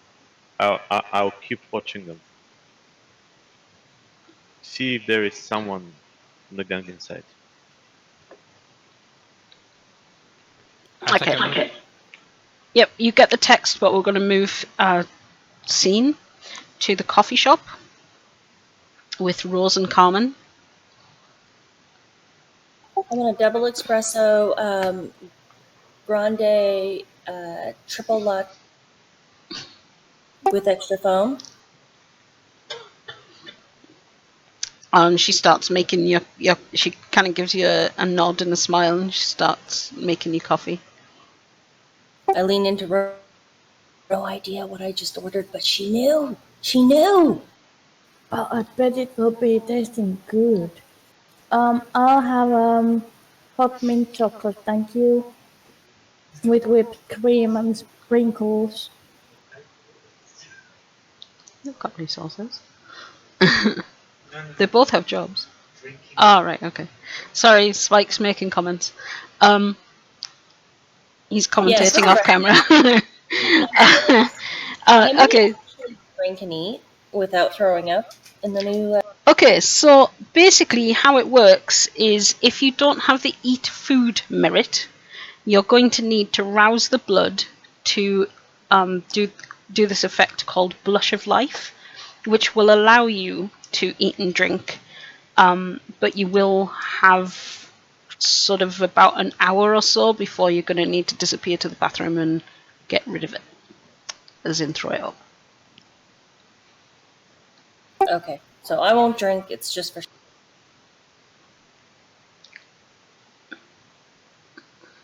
Okay, so you guys order and pay for your drinks. It's reasonably busy in here. There's they're open late. They're open till sort of 11:30 at night, and there's quite a few students in here. Some with tablets, some with laptops, others just sitting chatting.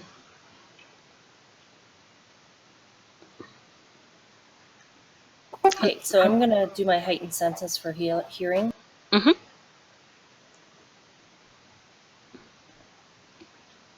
So once you do that, you're able to kind of like pick out different people's conversations. For the most part, most people just seem to be chatting about like everyday stuff. Game of Thrones, other stuff they watched on the TV. Hot boys on campus. On campus. Jon kills Daenerys? What the fuck? I haven't even watched it yet. Oh no. Rosa's like, huh? So you guys get your drinks. You're going to sit down? Yeah.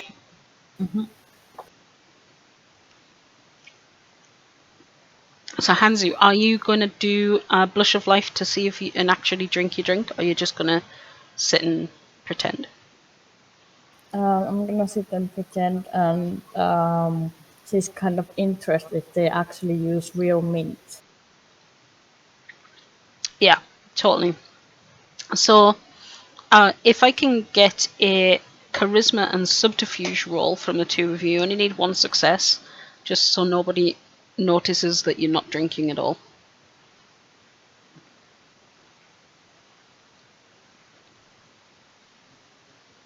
You said charisma and subterfuge? Charisma and subterfuge. Or manipulation and subterfuge, I guess. Either would work.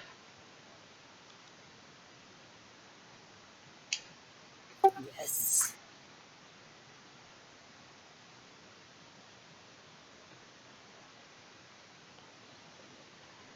Okay. Damn.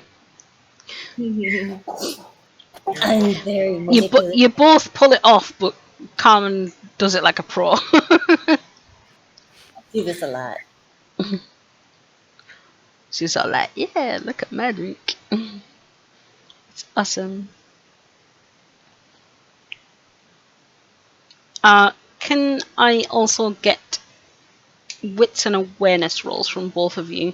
Carmen, you get a +1 because, you add your aspects to your roll. Okay, awesome. And you said that's wits and awareness? Mm-hmm.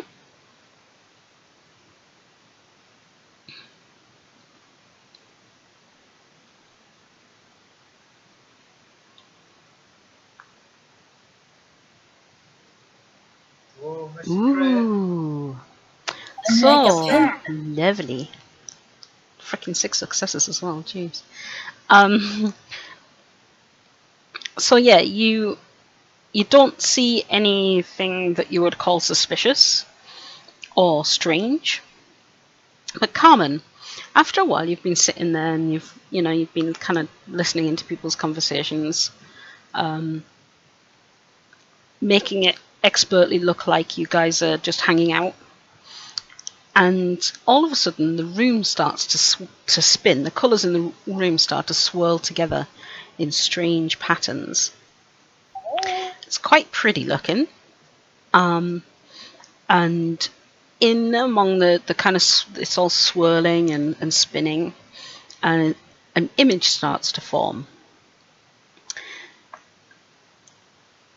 And it coalesces out of this kind of spinning mist. And it forms what essentially looks like a glass bottle attached to some sort of strange laboratory apparatus. And the glass bottle is filled with a red liquid. And in the liquid you can see faces. Lots of different faces pulling different expressions. And you see like faces of people screaming, faces of people having orgasms. It's all like really emotive and like alive. And then the vision kind of draws back, and you see this kind of, the whole room is filled with this weird, strange mock up of like really weird laboratory equipment. It's not like something you would see in a hospital or like a morgue, more like something you would see in a high school science lab or something like that. And there's kind of like these strange, there's tables and there's like this dried, strange kind of red substance on the tables, and it turns into powder, and then you see the powder getting pushed into rows, and then it's like it's getting gathered into small piles and rolled into these strange capsule looking things.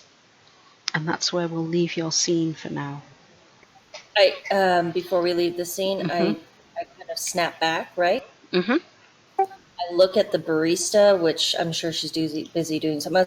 Yes. You put in my coffee.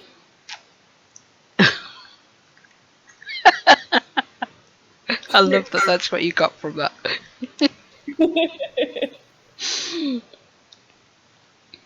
And she like, when you say that, she looks up and she's like, "What? What? I gave you what you asked for.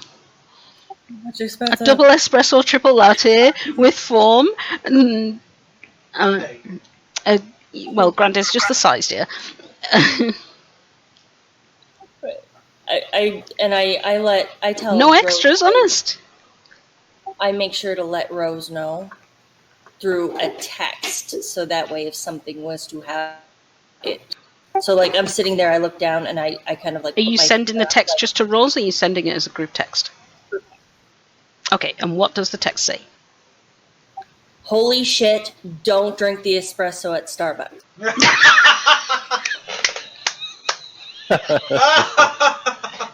Oh, amazing. So I open my phone up and I'm like, Oh, okay. I am going to recite the vision afterwards. Like I'm going to let them know, I'm going to ask you to type into chat what you sent them while I deal with some other people. Okay, so Eric, you and Seraphine arrive at the university buildings. It's quite a kind of sprawled out affair, but there is a quad area. So there's kind of like a mainly it's grass with some paths that intersect in the middle, and there's kind of a small, it looks like a wishing well. Nice. Is there a security office? There is a security office. Well, I'm going to go introduce myself to the security guys. I'm just going to say, look, I'm off duty, but this is going to be some of my patrol areas. Sometimes, some days, but I haven't introduced myself so far. Sergeant Eric Winter, night shift and stuff. Just to make a few names and faces and stuff. To say I'm about friendly police officer policing. Protect, serve, and whatever. I think I'll do that. I'll go do that. So okay. I'll walk to the security area. Can you give me a? I don't know. Do you want it? Are you being sort of charismatic with it? Yeah. Just. Or are you being more manipulative? Yeah. No. You're just kind of trying to introduce yourself, right? Just introduce myself. Sergeant Eric, blah blah. Night shift. I'm on the night shift. It just happens to be my day off, but I just sometimes I come on my day off, introduce myself to the people. In case they need help or whatever, or we have good relationships. With the security guys, that kind of thing. Can you give me a charisma leadership roll, please? I'm going to want to record this for posterity, probably. Focus ass.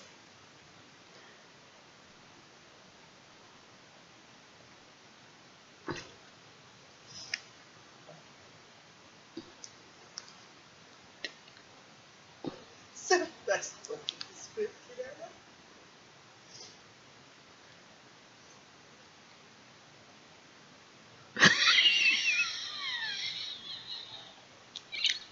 Oh my god. Sorry, not focus ass, but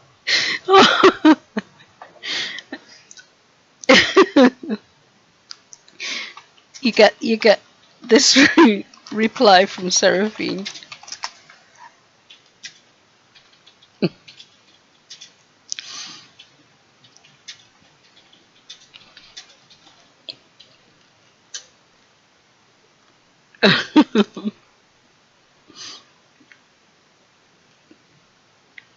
Lol. So, let me make a roll for Seraphine as well, actually, because she's skulking. So first of all, I need to do a rouse check.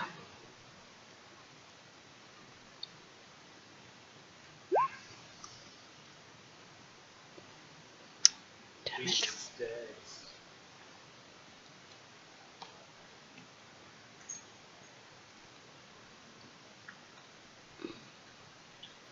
beast stares with an uncertain beam.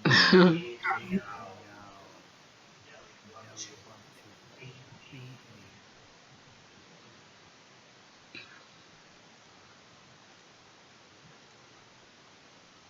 Shut up, I'm busy.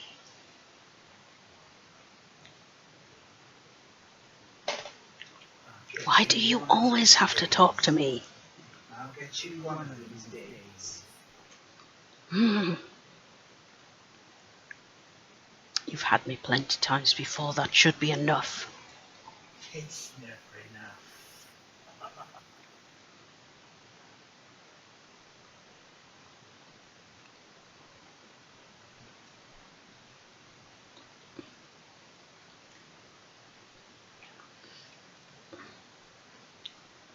So you, let me look at Eric's role, sorry.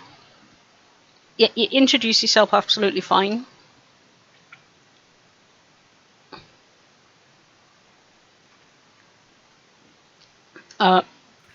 Can you make a note on your sheet, Eric, that you've made contact with the university security? Just doing that now. Or she'll also make a note.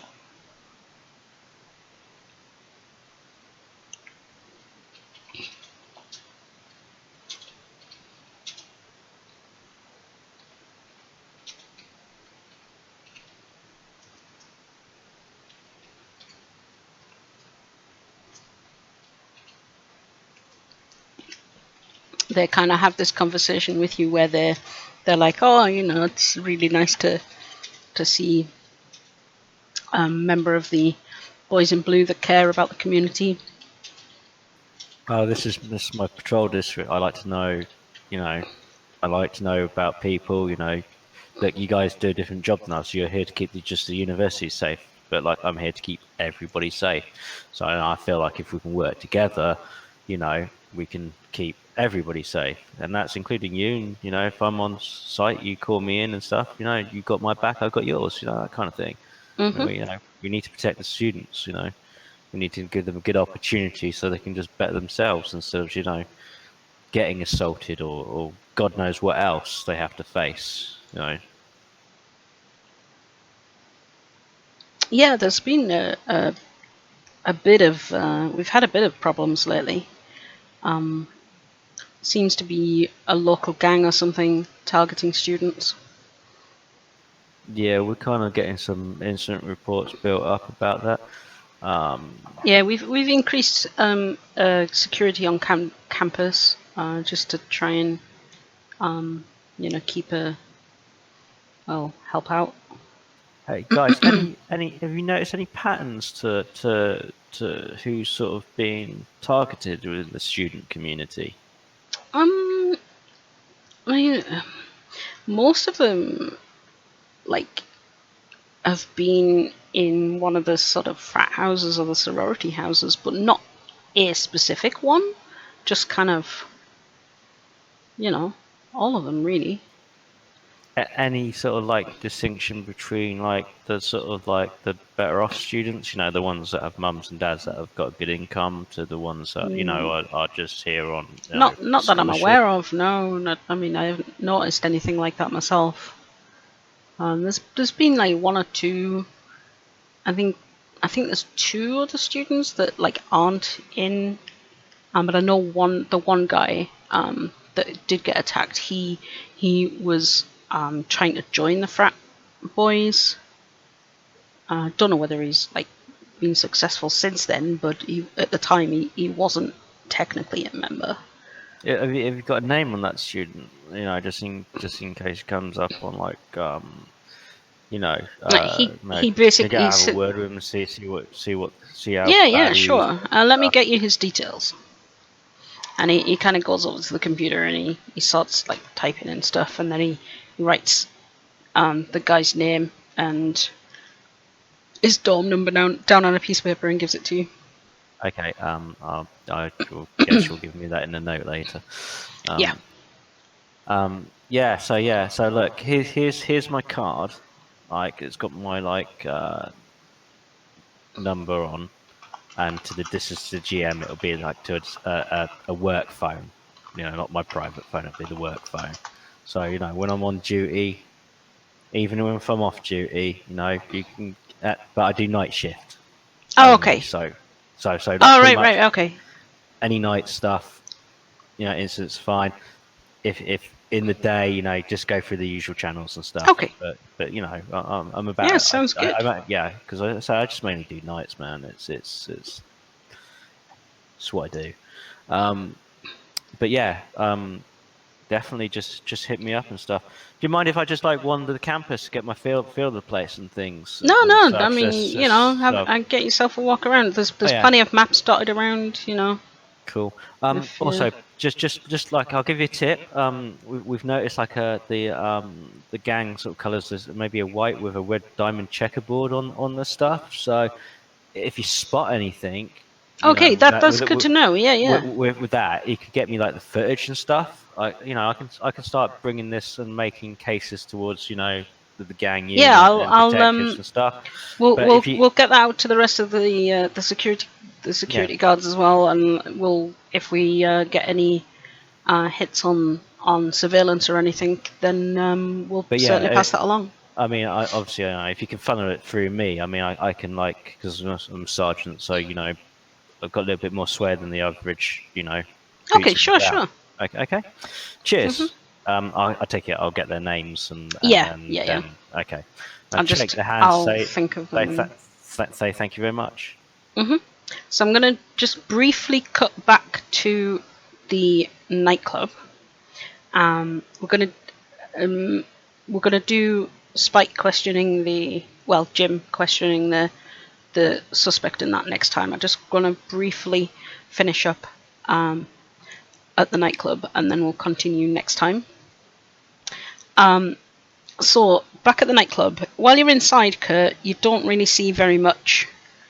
Can you just quickly give me an awareness and wits roll, please?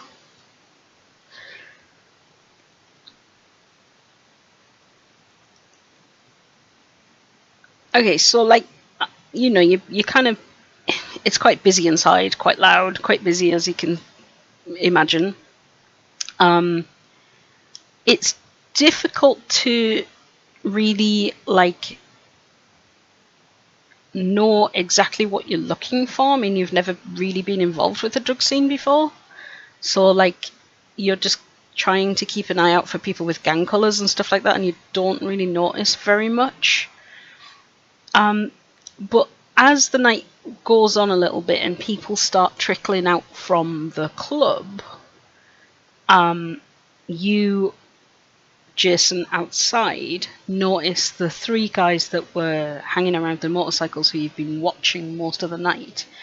They split up and go sort of different directions, and they seem to be kind of watching the exits from the club itself. And when one or two people trickle out, can I just get you to make a wits awareness roll just to see how fully you notice this stuff, please? All right. As well. Wits and awareness. Yes, please.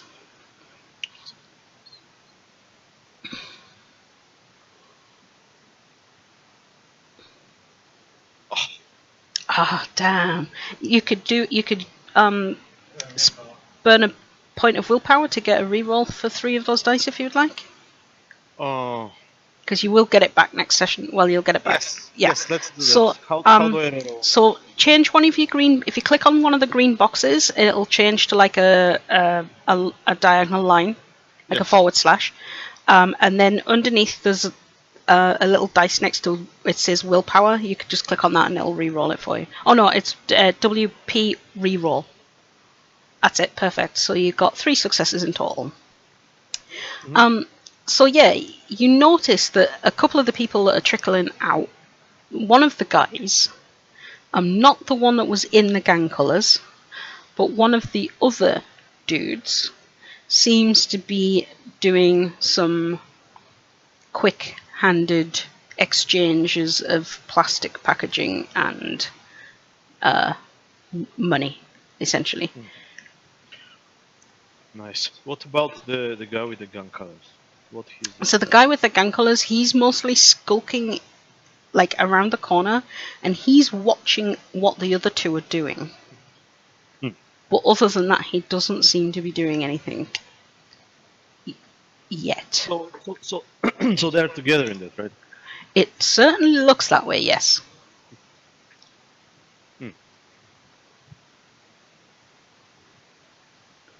So Okay. I'm go on. I'll go and buy. You're gonna buy. Yes, of course. Awesome. Okay, so can you give me a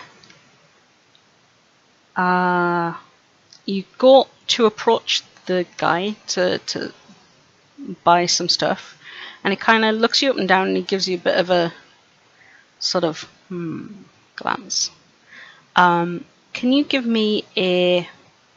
It's going to be streetwise and probably wits, I would say. Yeah, streetwise and wits roll. Yes, sure. Just a second.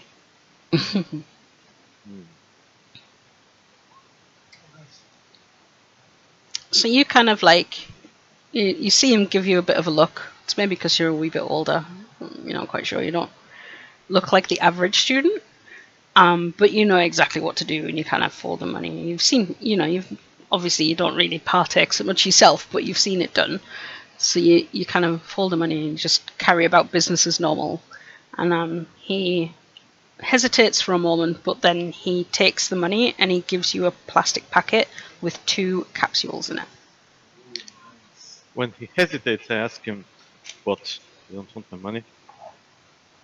No, man, it's all good. I've just not seen you around here before.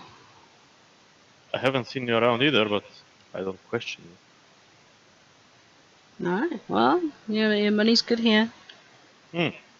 Cool stuff, bro.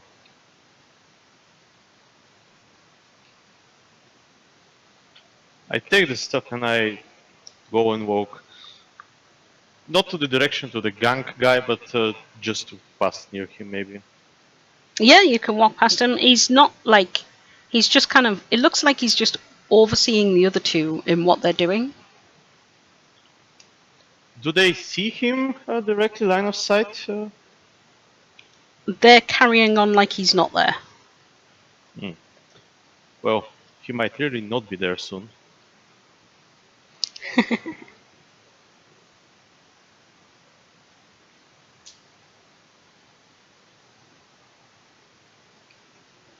I text Kurt. They're outside.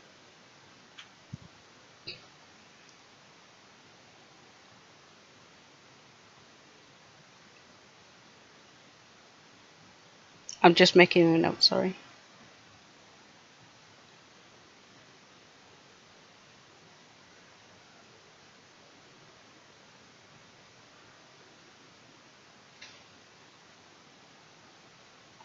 So did you want to do anything specific with this gang member? Well, just I'm just looking on the environment. Is he's in an alley, looking from a distance? Yeah, Is there basically. a way that I can sneak up to him, or maybe go around the alley and try to? Yeah, that's what I was going to say. You could quite easily go around like and come down the alley behind him. I'll do that. Okay. And I'm just texting Kurt that I will. I'll get the gang guy. You get some funny pills for me. Okay, so we won't actually deal with the encounter this time because I want to finish off. But I've made a note that you've got into position, so we'll start from kind of you behind him, but we'll get a roll to see whether he notices in that. Yeah, basically, I want Kurt to go and distract the guys by buying something because he's look young and the target for them, and I'll do the rest.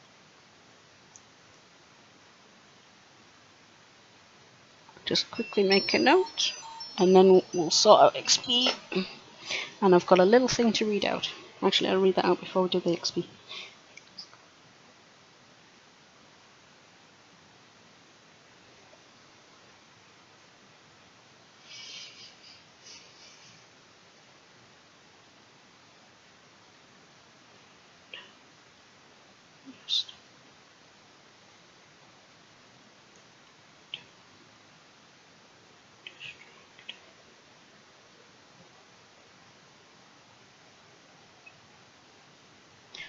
Perfect.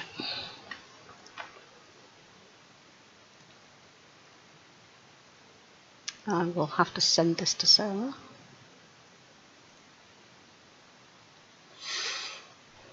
Meanwhile, deep in a shadowy alleyway, somewhere in the heart of a city, a roiling ball of utter darkness slowly twists, unfurling into long, dark tendrils that at first seem to reach out into the night, searching for something. In but an instant, the tendrils shrink back and slowly retract into the dark shadow cast upon the cream brick wall. Pale fingers run down the front of an expensive jacket, the thin, elegant fingers tracing a circle upon a firm chest. Do they see? A feminine voice purrs. No, answers a voice, thick with a Castilian accent. They suspect nothing. They are nothing but mice fumbling around in a maze. Good, replies the woman. Keep them busy. Soon the others will arrive, and the prince shall have his throne. And that's how we're going to end today. Thanks for watching, guys. Don't forget to like and and subscribe. subscribe. Thank you, everybody, for watching.